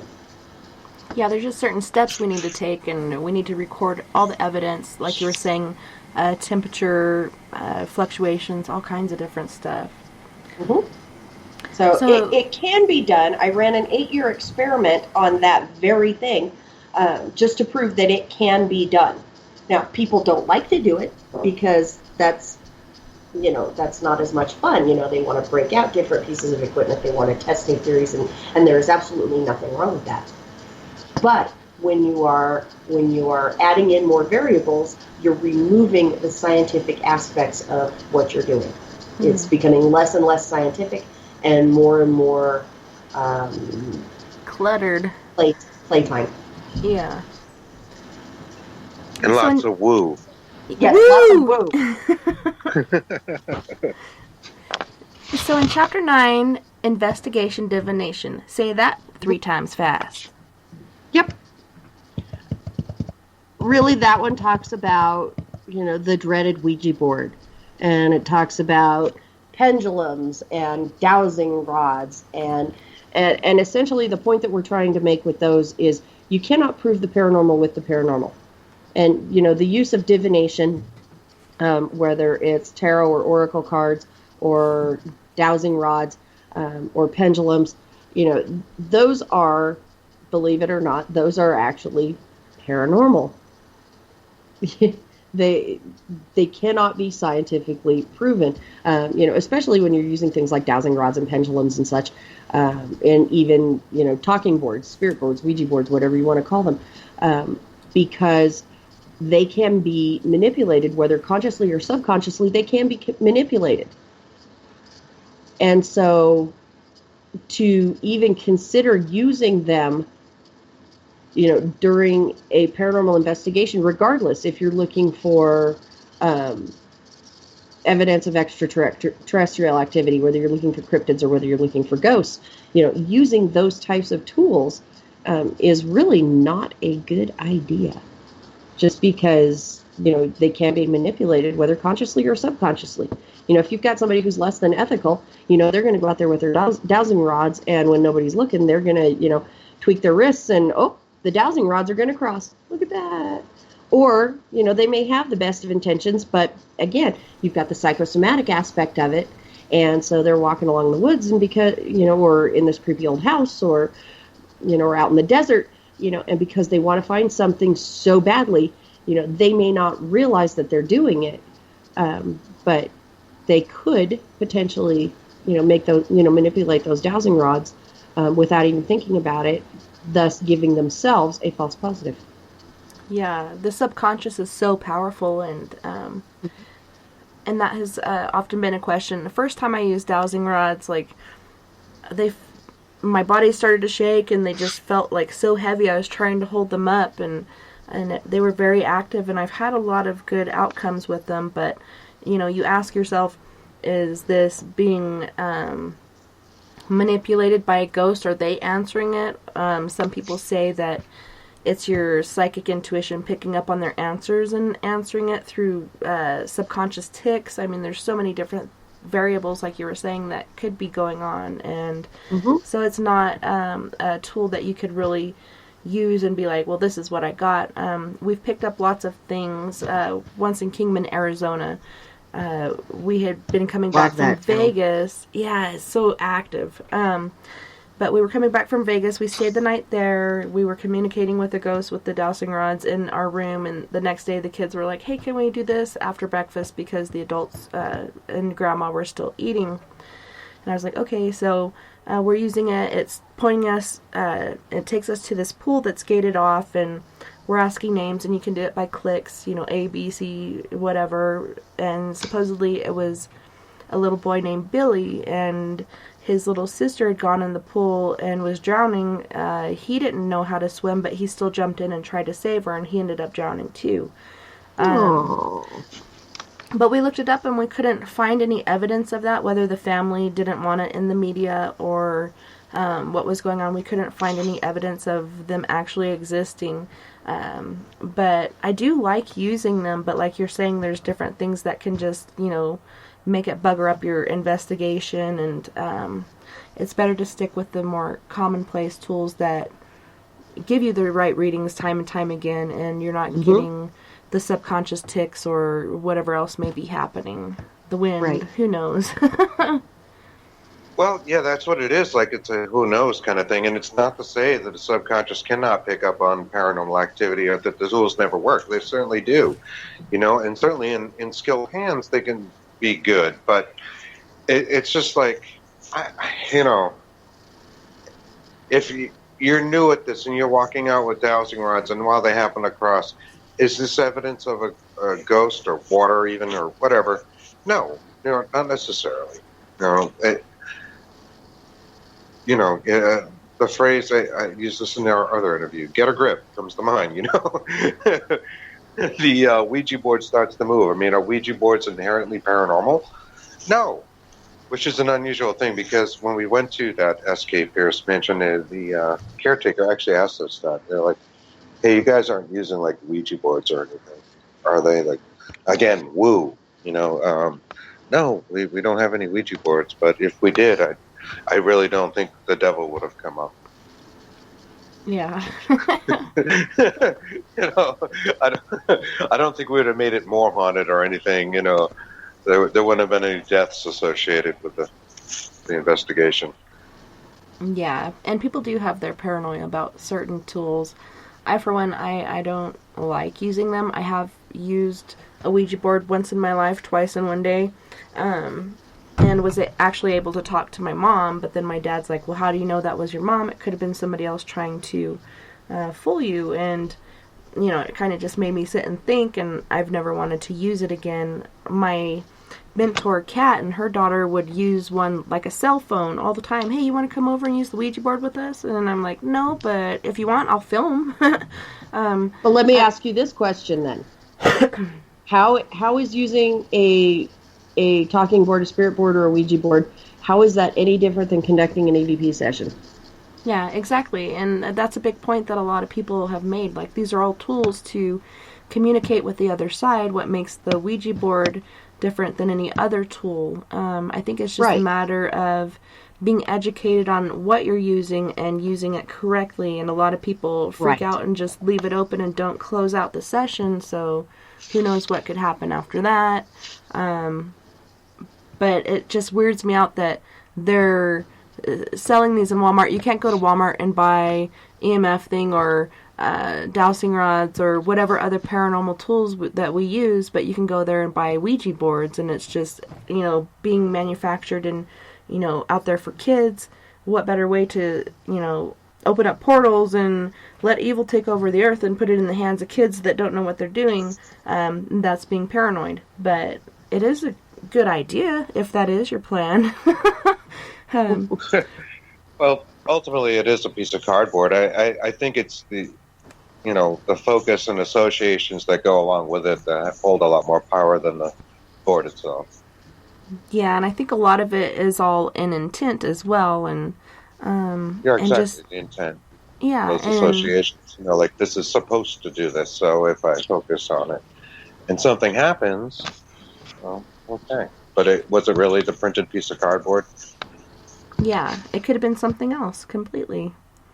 Sure. So, Chapter 10, Marian Apparitions and Stigmata. Oh, help me, Lord Jesus. I love the humor in your guys' book, and I gotta get it. Like, I gotta read this. So take us through this chapter. Okay. Marian apparitions, are obviously, the sightings of, the Virgin Mary in everyday things. Also, there are Christ sightings in everyday things, such as a piece of toast, Yeah. or a grilled cheese sandwich. Hence the phrase "Lord Jesus." And stigmata again. For those who don't know what stigmata is, the extremely devout can and have developed sores or wounds that resemble those sustained by Christ during the crucifixion. And genuine stigmata, there's a dead giveaway, and I'm not going to say it on the air, and we don't say it in the book, but genuine stigmata, will have the proper placement of those wounds. And, when you look at paintings, drawings, images of the crucifixion, you see the nails not quite in the right places. And so, genuine stigmata, the wounds are actually in the proper places, which is a phenomena in and of itself, because not everyone is aware of the proper placing of the nails supposedly that supposedly penetrated Christ when he was crucified. And so, that in itself is a psychosomatic symptom of the extremely devout. It's known as stigmata. Legitimate stigmata is, more rare than someone winning the lottery and being struck by lightning in the same day.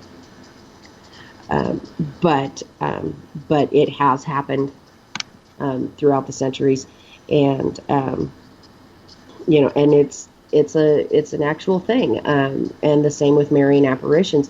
The Vatican actually has a team of researchers that go, to these sightings, of the Virgin Mary. I think the most recent one that I read about was an overpass in South America or Central America, somewhere in there, where rainwater had created a rust pattern, that resembled the Virgin Mary, and so people were congregating to this overpass, to worship this rust stain on a concrete pillar, things like that. And so, again, it's the rust stain, is classic Paradolia. It's not really the Virgin Mary, although the extremely devout will argue otherwise.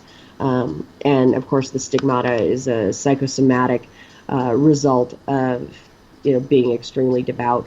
We're not saying that there is anything wrong with mainstream religion. We're not saying that there's anything wrong with being devout in your faith. But what we are saying is that these are two really extreme cases where psychosomatic symptom, psychosomatic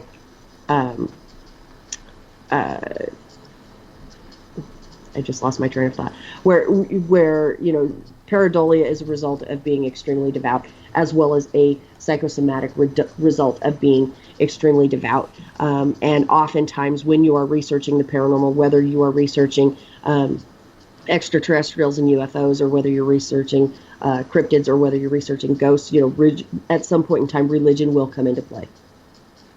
So that's why I made it into the book.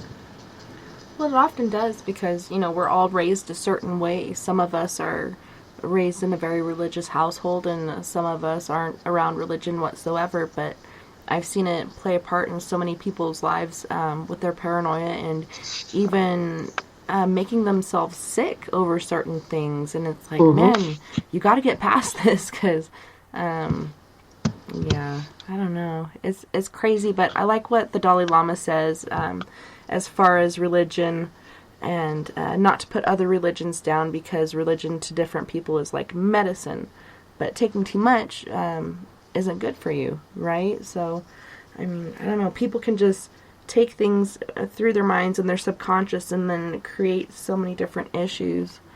And I don't think faith is bad, but there are people that can take it overboard and have these issues with it.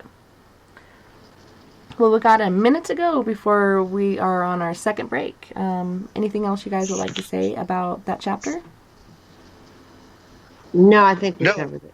No, I think we're good there. I would like to say on the East Coast, it's about 2:00, and I am kind of settling in for the night. I'm not sure. How long is the show? We have one more hour, and in the third hour, we'll be having people call in on our Skype line and asking questions. If not, we'll be going over, I believe we have one more chapter, and then whatever paranormal experiences and cool stories you guys would like to share with us. I'm still good to go, but I think Chris needs to go to bed. I may be dropping off. I don't think I can hang till 4 my time to do that. Okay, well, you can tap out at any time. I thoroughly enjoyed our conversation. Did you have any specific questions for me concerning the chapters of the book? No. I was going to say, if you're not going to be back this next hour, would you like to put out your website and ways that people can find you and communicate with you as far as our listeners? Well, the best thing is to get the book, and you can find that on Amazon.com. And you can search for our names. You can find us there. You can search for Paradolia, and we're likely to come up in that. Awesome. I do have a website for my team. If you look up, and you know what, I forget the exact wording of the thing, which sounds terrible, but ECCPI, East Coast Coalition of Paranormal Investigators, will get you to the site. Awesome. Well, I'm so glad you made it out tonight. I know there was a chance that you wouldn't, but I really appreciate you being here, and I just wanted to thank you for that. Oh, I thank you for the opportunity to talk. I appreciate it. Awesome. Thanks so much, Chris. And you guys don't go anywhere. We'll be right back after these messages. Heading to Vancouver and looking for some great nightlife? The Moose Vancouver is the place to be. Catch a game on one of the big screens, or just come rock out to your favorite 80s and 90s hair bands. Great food starting at $6.95. The Moose Vancouver is open until 2 a.m. nightly. It's easy to find near the corner of Nelson and Granville. The Moose Vancouver is the official rocking bar of Spaced Out Radio. Find your escape where time has no limits. It's about living today and cherishing the heritage of yesterday.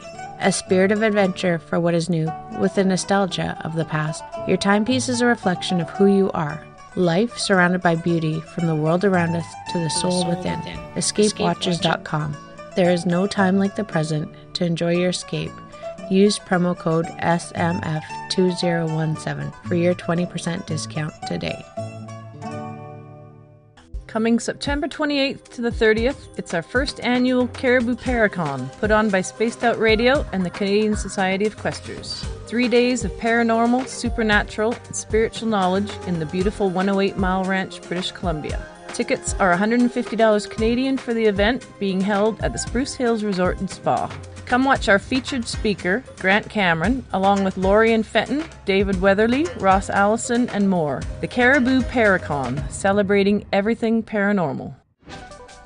Are you tired of being blocked, shadow banned, or placed in jail for simply posting your thoughts on social media? Social Media Freedom can take care of that for you. Social Media Freedom is the newest and one of the best free new apps that allows you the freedom to post what you want when you want. It takes seconds to download from your app store. Come join the tribe at Social Media Freedom. It's time to set yourself free. Are you intrigued by Paranormal Talk Radio? You'll love the new Paranormal Radio app from TalkStream Live. You'll find a great selection of talk shows covering UFOs, ghosts, strange phenomena, and much more. Download the Paranormal Radio app now and start listening to the very best in paranormal talk entertainment, including the network you're listening to right now, the Paranormal Radio app, free in Google Play and the iOS App Store. We're bringing scientific thought to the paranormal. Hi there, this is Spaced Out Radio scientist Chris Cogswell. Join me, Chris Zuger, and Dave Scott the second Wednesday of every month, where we break down the who from the woo when it comes to everything paranormal. We'll investigate and try to bring sensible answers to those straight and sometimes outlandish questions people have. Hey, not everything has an answer, but we'll do our best. Listen in to Reality Paranormal only on Spaced Out Radio. Visit purpleplates.com today. For over 40 years, the Purple Energy Plates have been delivering amazing results for their many customers. Inspired by the great genius Nikola Tesla, the harmony, healing, and energetic effects of the plates have proven over and over to be beneficial and often miraculous to thousands of customers. Check their site for daily specials and choose from their many energy products. You won't be sorry.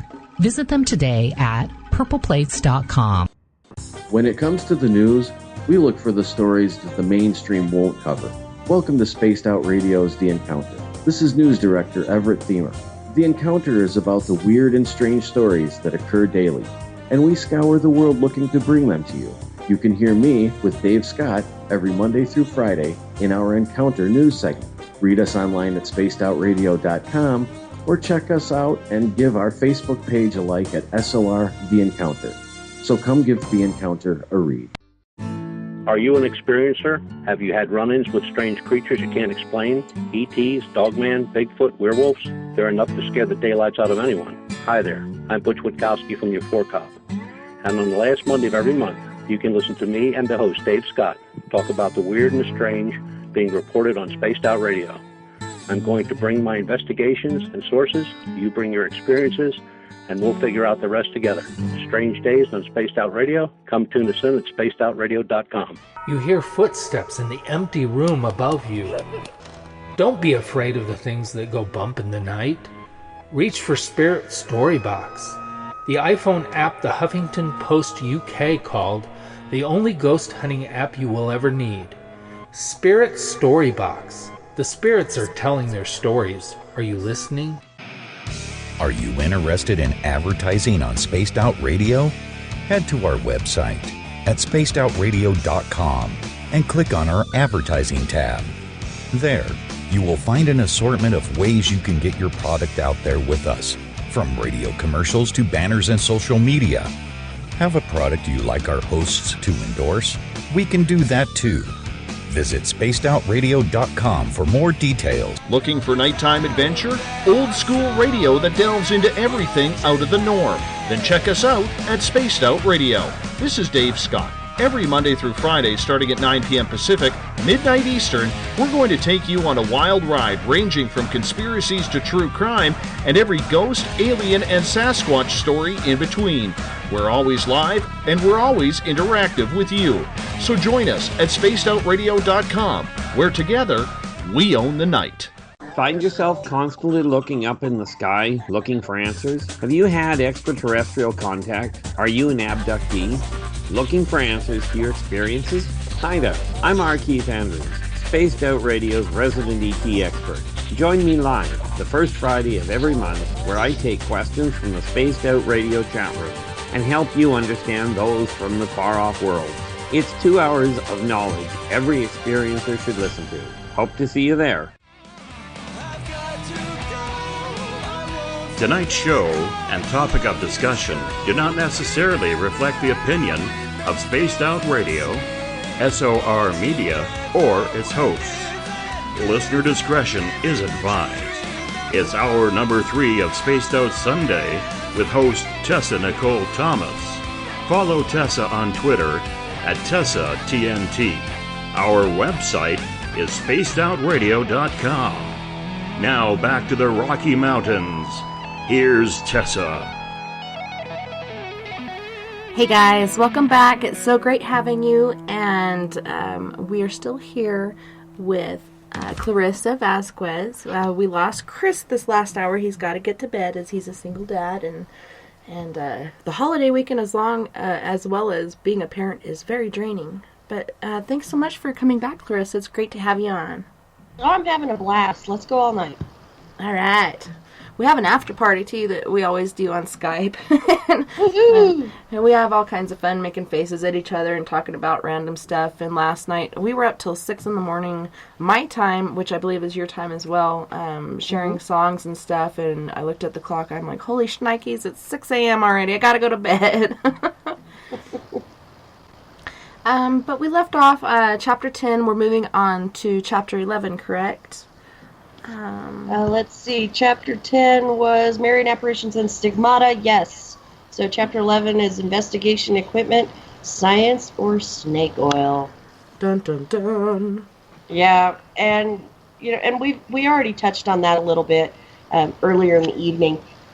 Essentially, with a lot of the equipment that's out there, and whether it's labeled, for entertainment purposes only, or labeled, do not use this piece of equipment if you have the following conditions, which is like everything except narcolepsy, I think.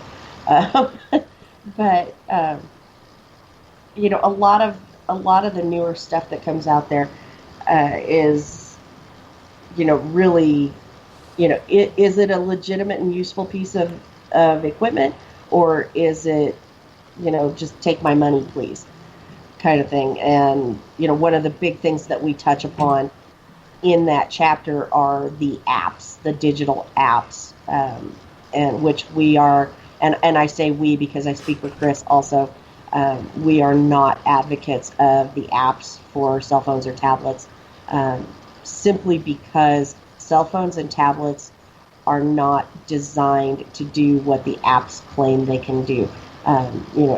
Just to throw one of the app names out there. I'm not trying to slander any one app, but the radar app. Cell phones and tablets cannot detect EMF. They cannot detect temperature fluctuations. They don't have thermistors or thermocouples on them, and things of that nature. Others, part of the app is a locator. It's got a GPS locator in it. So let's say, that you are you're investigating at the Lizzie Borden Bed and Breakfast. That app, because it's got that little GPS locator written into its code, it's going to go, oh, you're at this location. So it's going to toss out random words like murder, axe, stuff like that, and make people think that, they are actually communicating with someone involved in that tragedy. Other things, other devices like the random word generators. I'm not going to name the devices by name, but the ones, you turn them on and they start spouting off words, and the concept behind them is that the spirits can manipulate this device in order to communicate. And sometimes you get lucky. I did have an occasion once about 10 years ago. We got our hands on one of these devices and turned it on for the first time, and the first two words that it said was Jim Cancer. and I happened to be in the room with a gentleman named Jim, and he had recently been diagnosed with skin cancer. Was that spirit communication, or was it coincidence? I don't know. That's the only interaction with one of those devices, that I can kind of go, is there something to this? But for the most part, they are just random word generators, and occasionally one might get lucky and and give you a halfway decent hit. But for the most part, they're crap. And going back to the apps, if the apps could truly do what the manufacturers, what the designers, what the creators claim the apps can do, they would not be free or cost 99 cents. Yeah. They would cost hundreds or thousands of dollars. Well, like you, I actually had luck with an app, and it was called Ghost Radar Legacy, and the classic was for free, but you paid, like you said, 99 cents, and it records all the words that come through. And I've had it since, I believe, 2012, 2013, and no, I believe it was 2015, sorry. Anyways, we went in, getting off of our Dylan Redwine investigation. We're trying to do something different, and we all voted on the railroad station. And we go down there, and the museum curator, Jeff, is telling us about this ghost named Emmy, and how she's been on this train car, which was called the immigrant car, and he's got it all fenced off because he's very protective of her. But there's been certain incidences where one time they took the train car out, and in the middle of the night, the train car had moved. The doors on the museum were busted open, which would have taken a mega amount of force, and they couldn't explain that. They moved it back in just to be safe. Perhaps Emmy, they were calling her, didn't like being out there. It was too cold or whatever was going on. Anyways, we go in for a preliminary, which is early in the morning, like 8 o'clock in the morning, which is against my religion. I'm a night owl, so I like to sleep in. But we go in there, he tells us about Emmy, we go onto the train car, and we're always very respectful. We don't like to taunt or anything like that. And then we decide to go out and check out these other areas and see if we pick anything else up. But I left this Ghost Radar Legacy there in the train car, and we come back, and first words that come out of it is a name. Kate Johnson, Walter, Intention, Death, Sharp Tool. It goes on and on. It says a couple more names. One is Mason. That could be a name. That could be their place in society. They could have been a Mason. I don't know. But we give this information to the museum curator and try to come in for a later date. And he contacts us a couple weeks later, and he said her name is Kate Johnson. She was a prostitute from Alamosa, Colorado. She, being a working girl, had fallen in love with a firefighter that was working on these train lines. He took her onto the train against policy. They were going to go elope. Being that she was a working girl, the brakeman had been with her too. When he found them together, he got infuriated. He stabbed the firefighter to death. The engineer actually came back and threw this guy, I'm assuming his name is Walter, we call him the brakeman, threw him out of the train car. He didn't die, he got a broken collarbone or whatever, but she was Catholic, so like we were talking about earlier with her belief, she knew or thought that if she killed herself, she'd be stuck in purgatory, and purgatory for her was the place of her demise. She tried to move on with her life. She moved to California, but she ended up killing herself anyways by ingesting, I believe it was muriatic acid. Yeah. What a way to go. I mean, there's so many other ways I could think of. Not so painful, but maybe she was trying to put it to the pain that she was feeling. But she believed in purgatory, so she was stuck there on this train car where it originated, the reason she killed herself. And then, of all things, this Catholic school class comes in, and Jeff, the museum curator, wasn't going to tell them the whole story, but did. and they went on there and checked it out. And you know how the train cars like move back and forth when you're walking on them? They kind of have that pivot. Well, he's walking out. He thinks the class is following him out, and he gets to the bottom of the stairs, and he said they started to say this prayer, and he grew up Catholic as well, but he didn't recognize it.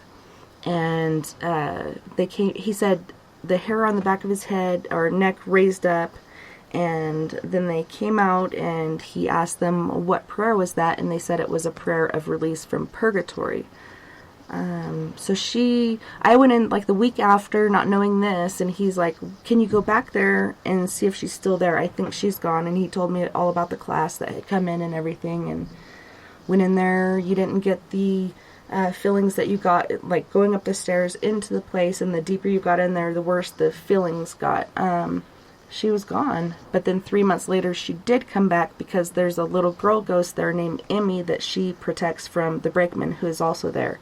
I'll have to send you some pictures later because we got them all on trail cam and, cell phone cam and all kinds of stuff. But some, like you said, it could just be a lucky strike because I haven't had anything like that happen again with this app.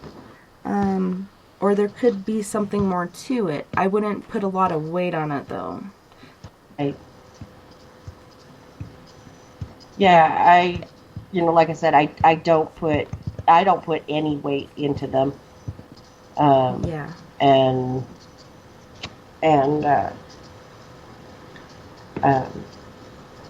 again, if they really could perform the way the promoters say they can, they won't be free or 99 cents. They would cost a lot of money. We would be paying, for these apps what we pay for, the SLS cameras or DVR systems or, stuff like that. Yeah. Caden in the chat room is asking, what's your take on the app, the portal, since the word banks are actually reversed? Same thing. The apps out there, again, for entertainment purposes only. If you want to go and, mess with your friends and, try to give your friends a scare, or, if you've got a really gullible younger sibling, which I do. My youngest sister is 30, and I love to mess with her. And I'll be like, hey, Amy, come check this out, and I'll show her, like a jump scare video or something like that. She hates it when I do that. And she falls for it every time. That's really where the apps are good. They're just for kicks and giggles. Would I use an app during legitimate research? Absolutely not. No way. No how. Never. No. Do you think that a lot of these apps, including a lot of these tools that we use in our investigations, are marked for entertainment purposes only because it's just not proven yet? As far as well, a lot of the equipment. There's a gentleman out there who's been pretty successful in developing some of the newer equipment. His name's Bill Chappell. Really interesting guy if you ever get a chance to meet him. He's the one, he designed the Optical and and some of the other really popular devices that are out there right now. And he has to mark all of his stuff for entertainment purposes only because the last thing he wants or needs is to get sued by someone going, I paid $500 for this piece of equipment, that you say can help me catch ghosts, and it doesn't help me catch ghosts, and so it's really buyer beware. Mm-hmm. And but on the same token, if someone has a product and they are confident in their product and they give specific instructions on how to properly use their product, for best results, this is how you do it. Then people will be, calling them up and, and thanking them, going, this really enhanced my research. but because their stuff is still it's still very experimental.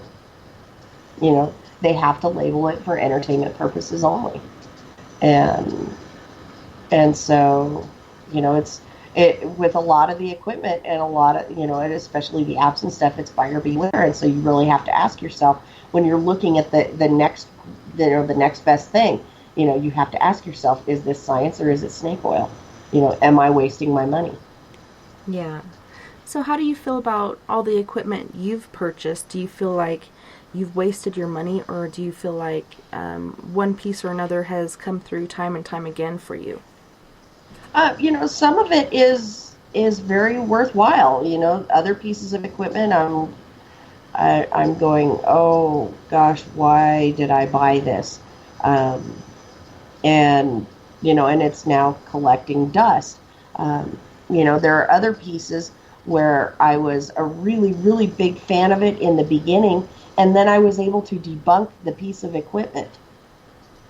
And so now it's collecting dust, and I have to go back and re-look at what I was considering to be adequate data, and go, okay, is this legitimate, or was I relying too heavily on this piece of equipment? And that's a really big problem that I'm having with my team right now, because we have 3 SLS cameras, and I haven't debunked them thoroughly yet.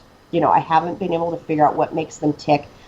In using them, I have found, that you can get a lot of false positives with them, and it's mostly operator error.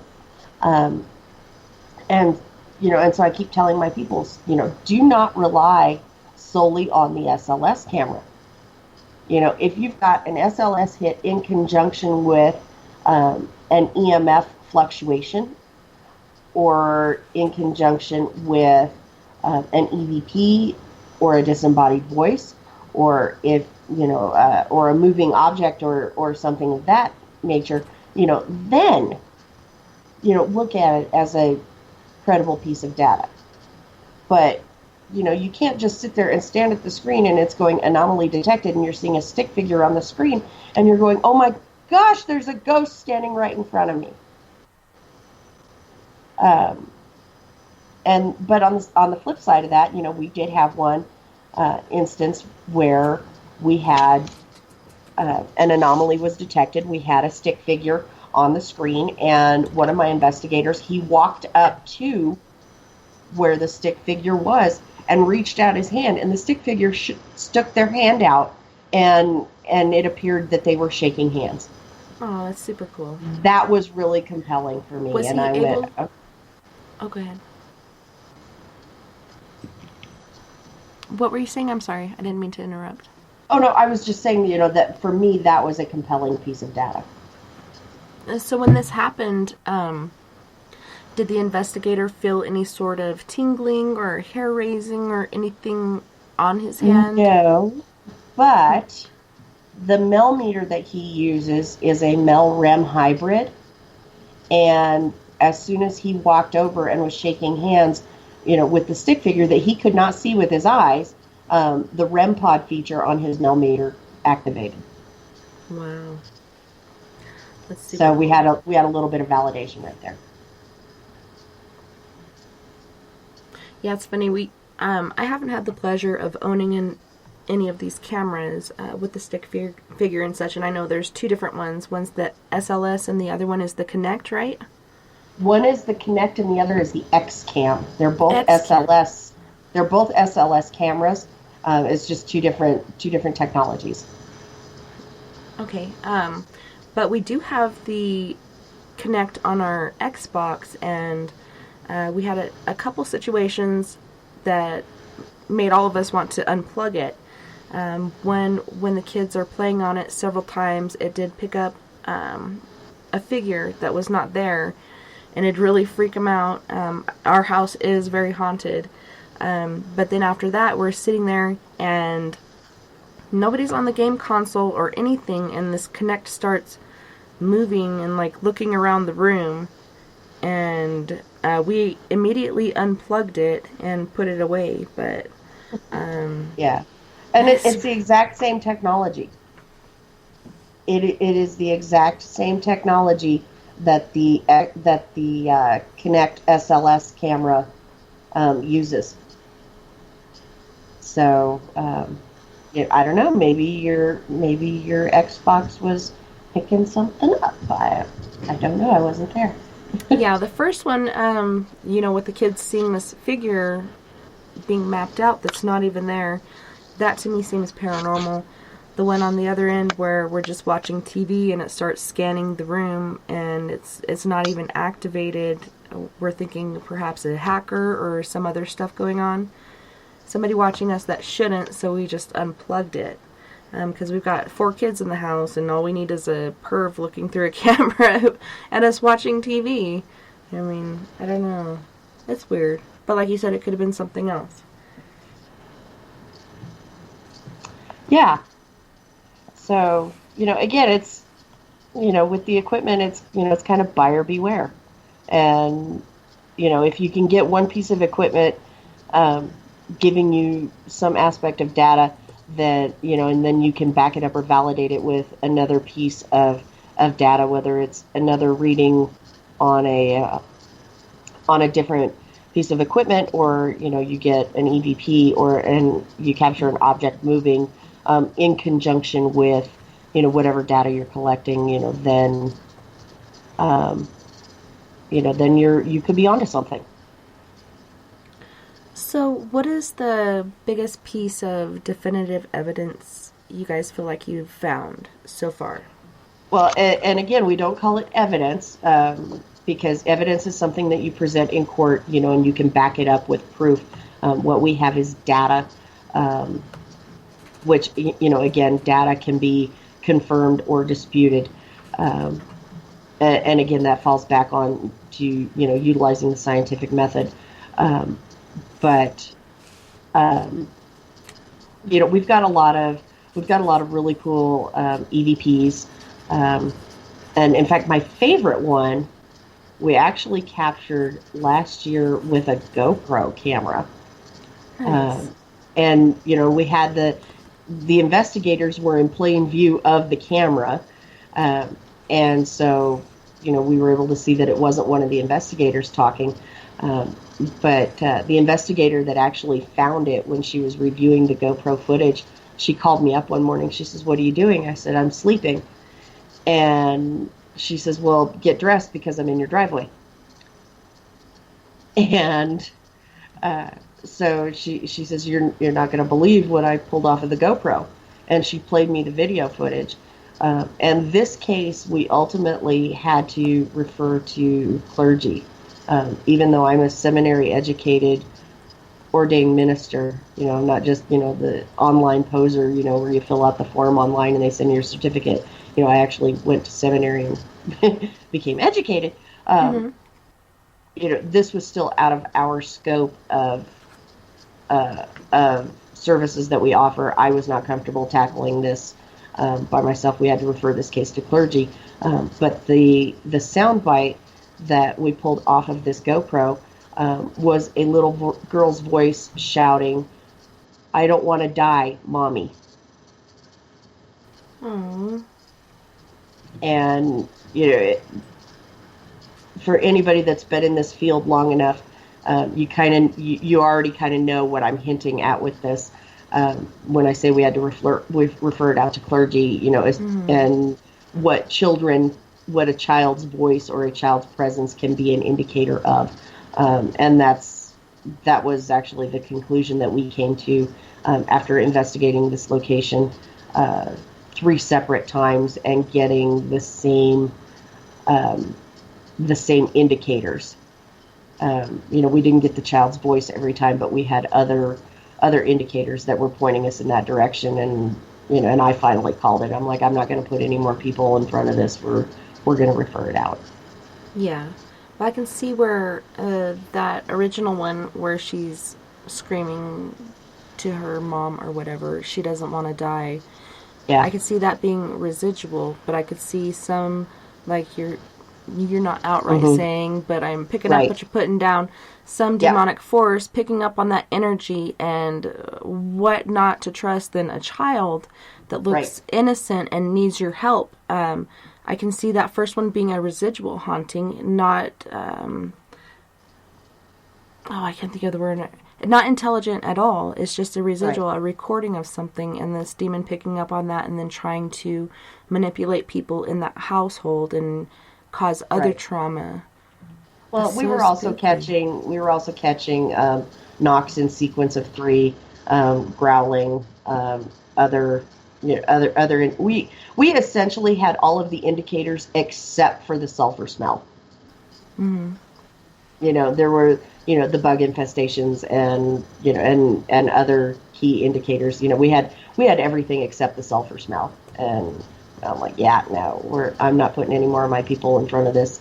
We want to help these people, but this is out of our scope of practice, so we're referring it out. And they actually had to call in. This was in Colorado, and they actually had to call in clergy from Texas because nobody locally would take it. Nobody within a 100-mile radius in Colorado would take it, and so they actually the clients brought in clergy from Texas, and it was successful. Everything just stopped after that. And 6 months later, they still sold the house and moved to Florida. But, that was, we had enough data to, for me to go, okay, it is time for us to stop. Yeah. Well, do you just use your data, or do you also use your intuition or gut instinct on these things? We were, like we discussed earlier in the show, you cannot prove the paranormal with the paranormal. So we don't utilize psychics or mediums or divination tactics during investigations. We have people who are very gifted, very talented, and who, and others who do practice divination, just not on active cases. And so, whenever we are working a case and we have a client, not just a field trip, not just when we're going someplace, for the fun of it, when we actually have a client, we rely solely on the research techniques and on the data. And that makes sense. We as well have gifted people, and we always have. And it was the world's largest ghost hunt that made us reach out for a medium. And she's super cool. But a lot of times I pick up on things, and even, more things than she picks up. But it's cool because we can bounce things back and forth off of each other. But yeah, you can't just rely on those things because, like you're saying, you can't prove the paranormal with the paranormal. Right. But we have a question from Caden in the chat room, and just to reiterate to all of our listeners, if you'd like to call in with a question for Clarissa, the number is 970-335-9596. That's 970-335-9596.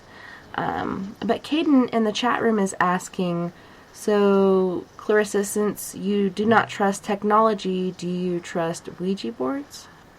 I'm not saying at all that I don't trust technology. I'm saying that with some of the technology out there, it's buyer beware, and you really have to look at this piece of equipment and go, okay, is it useful? Does it work properly? Can I use it properly? The areas where I have a lot of contention are the apps and the random word generators. Those are, again, those lead to cases of psychosomatic pareidolia, as we've been discussing in the book, because they're random, and the apps are claiming to do something that the phone cannot do. The phone or tablet cannot do. Again, phones and tablets cannot detect EMF. Phones and tablets cannot cannot detect ambient temperature in your immediate vicinity. You can go on to, your Weather Channel app, and it can tell you what the temperature is in the town that you're in, but it cannot tell you what the temperature is in the room that you're in. And things like that. So, that's the area, where I have a lot of contention. It's not that I don't trust technology. I actually rely pretty heavily on technology in order to obtain my data. So in a nutshell, that I hope I answered the question. Oh, we got a call coming in.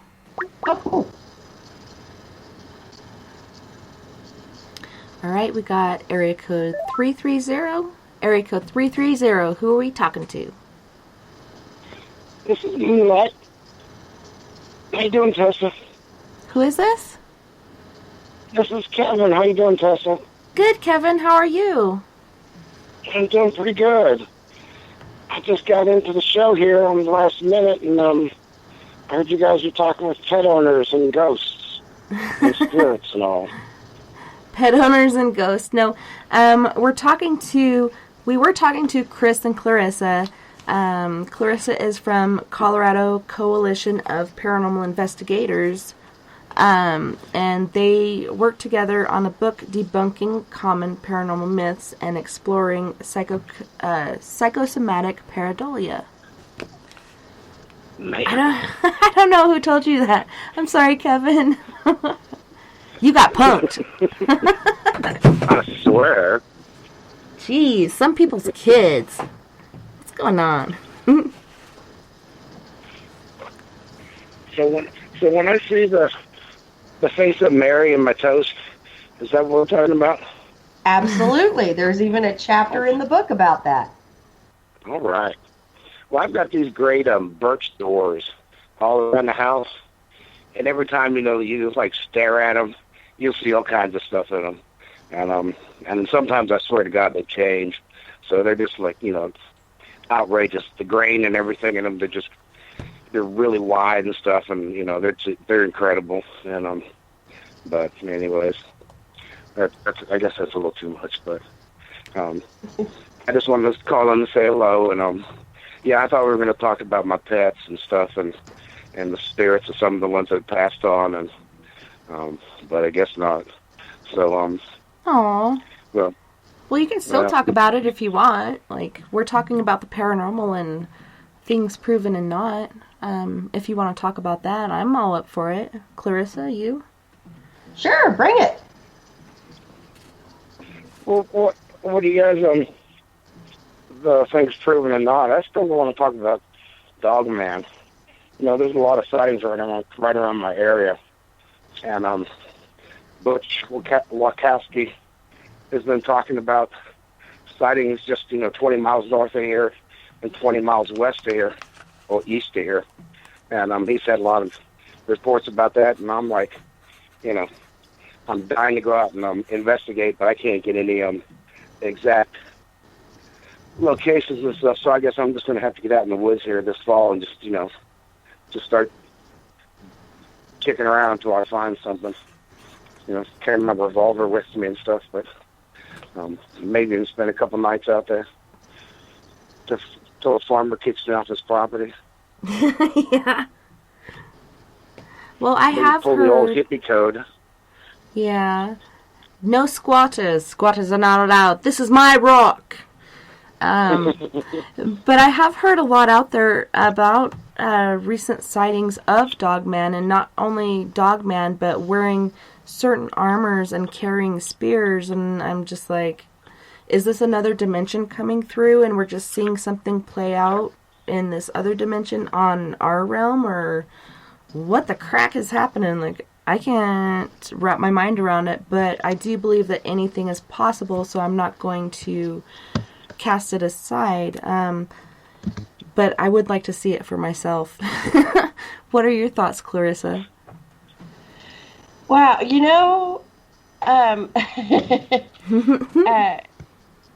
that's a loaded question, Have you heard any reports of such a thing? Well, you hear reports of stuff like that all the time. Like I said, I was just out looking for the Mothman in West Virginia a couple days ago. So, there's all kinds of cryptozoological, Dogman and Mothman and Chupacabra and Puckwudgies and.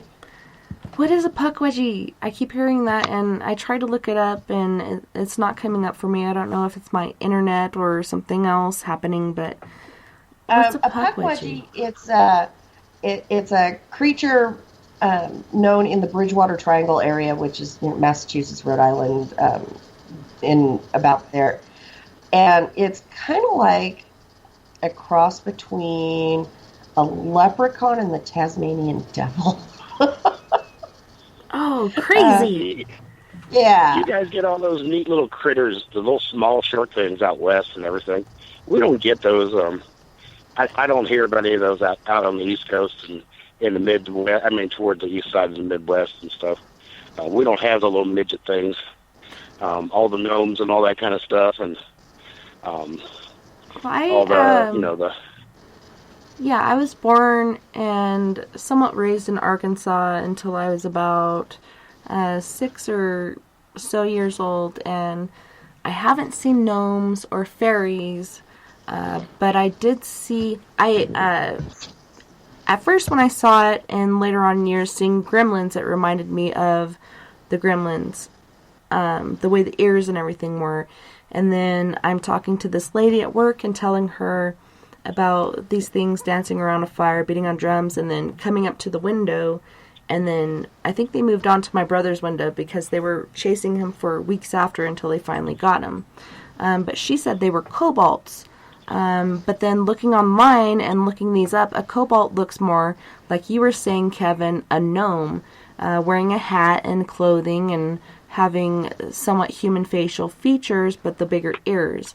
But digging around on the internet, which I'm so grateful for, I mean, there's so much evil about it, but everything's at the tip of my fingers, any recipe, anything I want to find.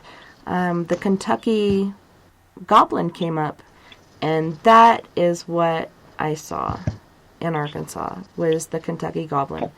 And that was Pettigrew, Arkansas, where I saw that, and I actually saw little people, and they are about the size of the gnome, but they basically look like a human, but only about 12 inches tall. One was wearing coveralls with a shirt. The other one, I couldn't see what he was wearing because he was behind the other. But I saw those in Paris, Arkansas. I don't know if you would call those gnomes. I call them little people because they were basically 12-inch tiny little people. They looked just like us, but tiny.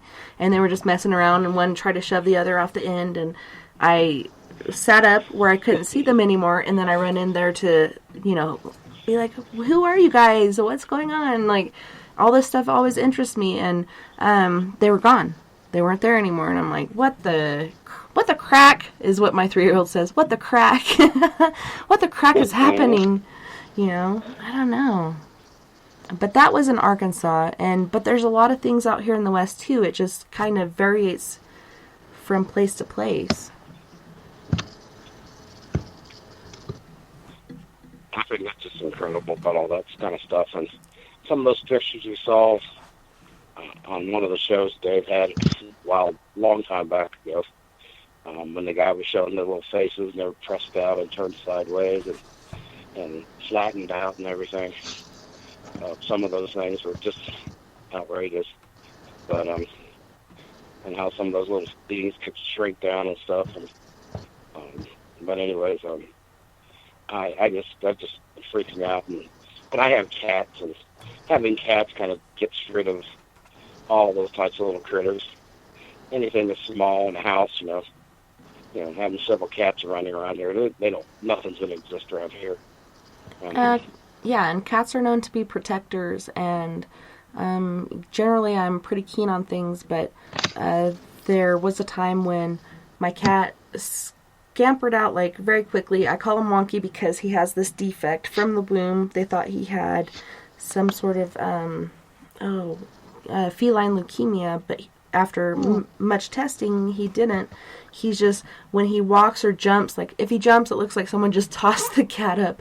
When he walks, sometimes he teeters like to the left or to the right, but he came scampering like really fast around the corner and went under my chair and looked out between my legs, and he's looking up and back and forth and all around, and I'm like, what the heck is going on, Wonky? Are you okay? And he's just focused on this, and then the other cat is, and a lot of times animals do see things before we do, and it caught my attention finally, and I was surprised how quickly they did. But I'm glad you have cats with you to somewhat protect you. They've been known since Egyptian times, which, when is that? That was a long time ago. I'm not good on years. But to be protectors. Definitely, that's, just in time to going back about 4,000 years ago or more, but at the latest. I mean, at the latest, not the earliest. But anyways, and definitely I haven't. I mean, I got one that sleeps up on the pillows, and I got one that sleeps down the foot of my bed, and sometimes the other one sleeps on the other side of the bed. And so it always scares me that when I wake up and they're all sleeping, and then I'm like, oh, well, I've been unprotected. Yeah. It's like, but anyway, that's kind of freaky. But well, awesome. Well, thanks so much for calling in, Kevin. It was so great to hear your voice and to pick your brain a little bit. Yeah, and thanks for having me. I'll talk to you later, dear. All right, you have a good night. Yeah, that's fine. Bye-bye. All right, bye-bye. So Clarissa, what do you think about animals and their sixth sense and picking up on things or being protectors or whatnot? Here's my take on animals, and of course I'm always going to revert back to science. And remember earlier in the show when I told you I could do, an entire show on the biology and anatomy of the human eye. Yeah. And how and why we see things the way we do. The human eye has two different devices that connect back to the optic nerve.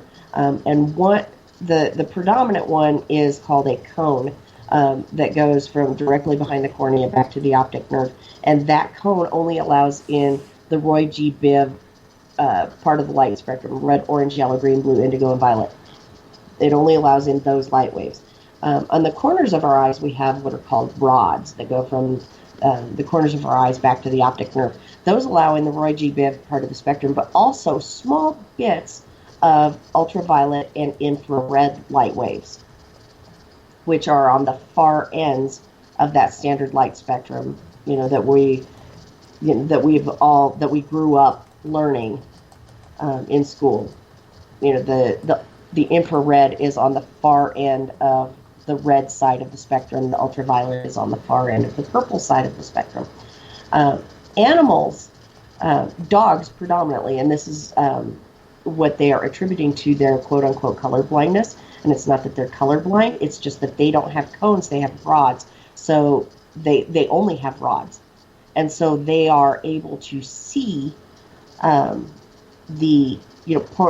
of the ultraviolet and infrared light waves. So they don't get the clear, sharp colors that we get. Their vision is kind of purple-gray. And so one of the common theories is that spectral images are only visible in the on the infrared light spectrum, which is why when you're someplace and you think you see something out of the corner of your eye, and then you turn and look at it head on and it's gone. It could be that what you were seeing was in the infrared light. In the infrared light spectrum. Sorry, it's after midnight. I know it's tongue-tying. Yeah. And so when you go to look at it head on, you're no longer allowing in those infrared light waves. You're only allowing in the standard Roy G. Biv, which is why you can't see it anymore. Dogs have the rods as opposed to the cones, they can see some of those infrared and ultraviolet light waves. And it's called color blindness when actually it's like an overabundance of color. And so it's thought that they can see those spectral images that are visible on those light waves. Well, I was reading, like you were saying, they have the infrared vision and basically the full color spectrum, but also they have this magnetic thing they pick up on, and when they use the restroom, they will either face north or south, which I don't understand why, but every time, north or south. I'm trying, because I'm house sitting right now with 2 dogs, and I'm trying to remember if either of them have ever faced east or west, and I don't recall either of them ever facing east or west when doing their business. I don't know what that's all about. Yeah, maybe they feel safest, like, facing that direction, but they do have that enhancement or acknowledgement of the magnetic spheres, and they only face north or south when they're going to the restroom. I don't know what's behind that, like you were saying. Like, what makes them do that? Like, any direction is okay with me, really. But yeah, I'm a vet, but not that kind of vet, so I couldn't tell you.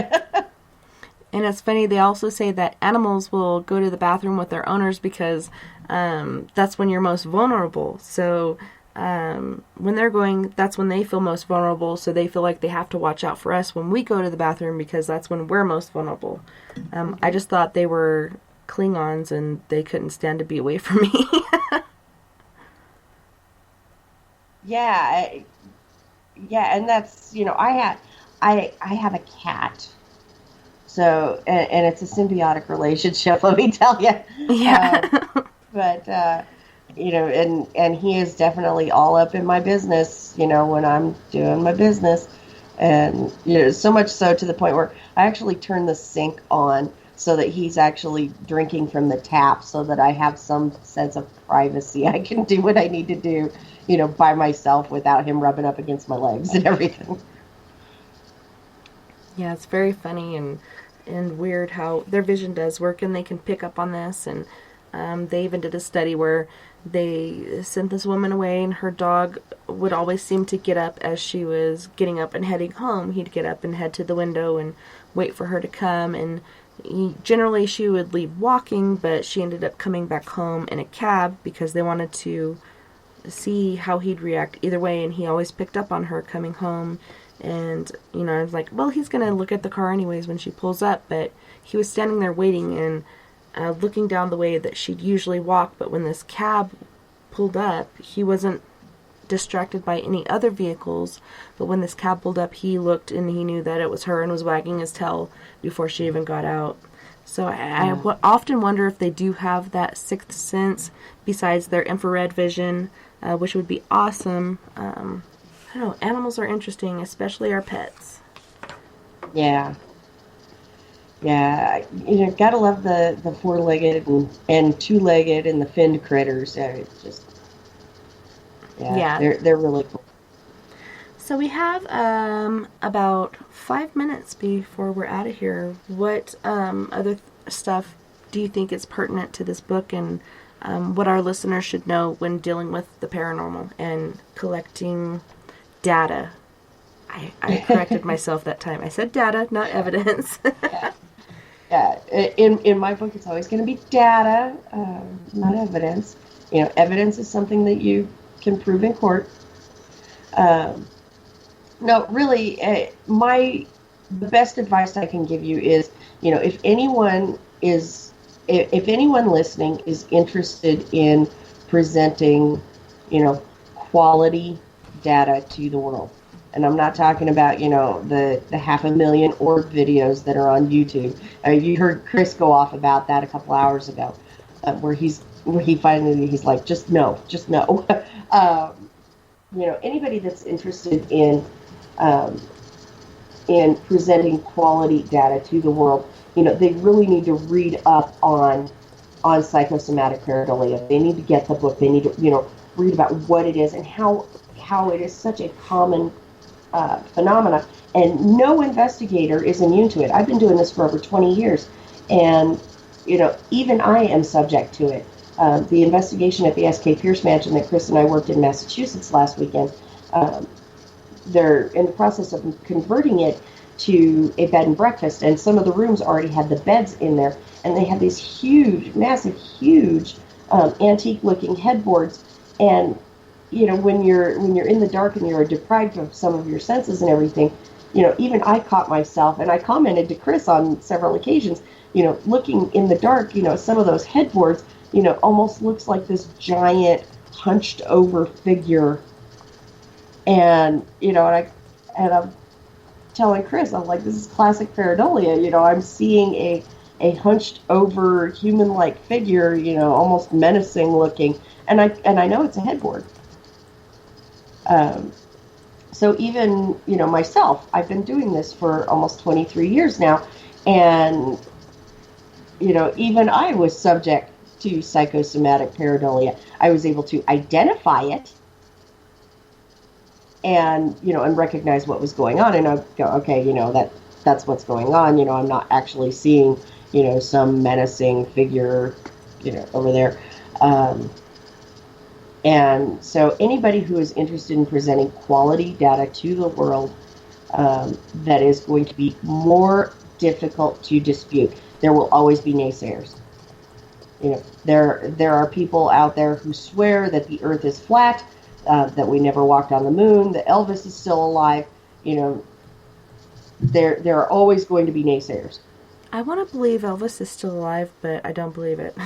Well, I'm telling you, dressed as a Yeti on a UFO, eating a peanut butter and banana sandwich. Mm-hmm. Someone was talking before on a show about how her first crush was actually a star, but he was already deceased, and I was like, I had the same thing. Mine was Elvis. Like, he was my first crush, and he was a rock and roll star, but he was already gone, but that didn't keep me from having a crush on him. I didn't care.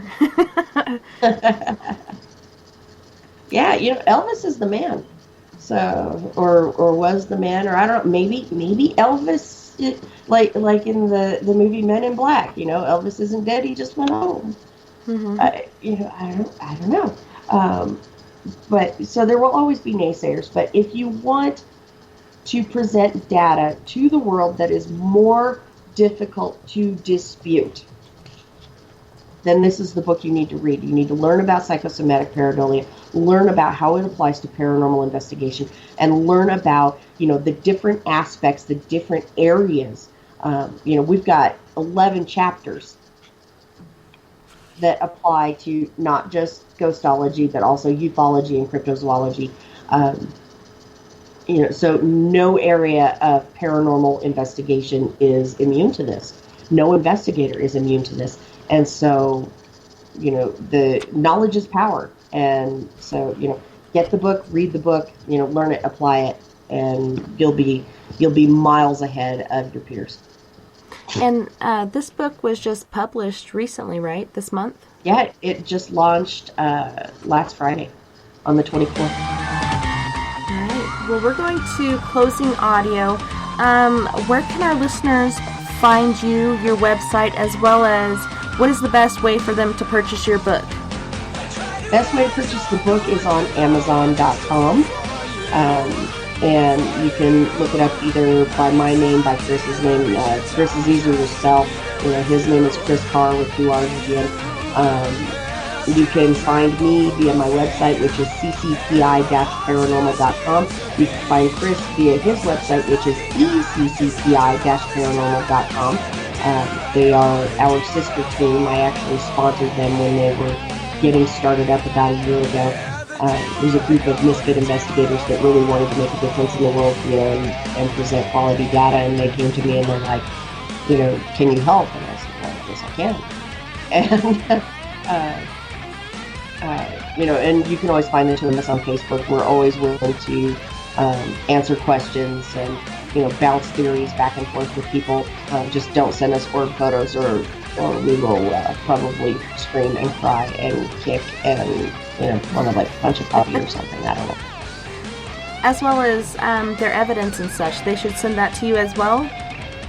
Yeah, if you've got an audio file that you want us to take a listen to, or a piece of video footage that you want us to take a look at, hit us up, and we'd be happy to take a look at it and give you our honest opinion. But like we talked about, I think it was during the first hour of the show, don't call me up and say, hey, I want you to take a look at this, and then when I give you my honest opinion, and if I can rationally explain it, and I do rationally explain it to you, don't get butthurt and call me a bully. That's right. Because what you were convinced is a ghost, I was able to debunk. Awesome. If you want an honest opinion, I'll take a look, I'll take a listen. And if I can't debunk it, I'll be like, hey, you may have something here. But if I can, I call it like I see it and say, yeah, no. Don't shoot the messenger. Yeah. Thank you so much, Clarissa, for being on tonight. I really appreciate you being here. And thanks for having Chris as well. I'm sorry he had to leave early, but we had a good time. Worries. And thank you so much to everyone in Spaced Out Radio, Facebook, Spreaker, Twitter, Paranormal Radio, TalkStream Live, Deep Talk Radio, and wherever else you may be listening in the universe tonight. I had a wonderful time this evening, and it was my pleasure, literally and figuratively, and I can't wait to do it again tomorrow for Psychic Sundays at spacedoutradio.com. Don't forget, we're all in this together. Together we can make the world a little better, and together, my friends, we own the night. You guys have a good night. Bye-bye.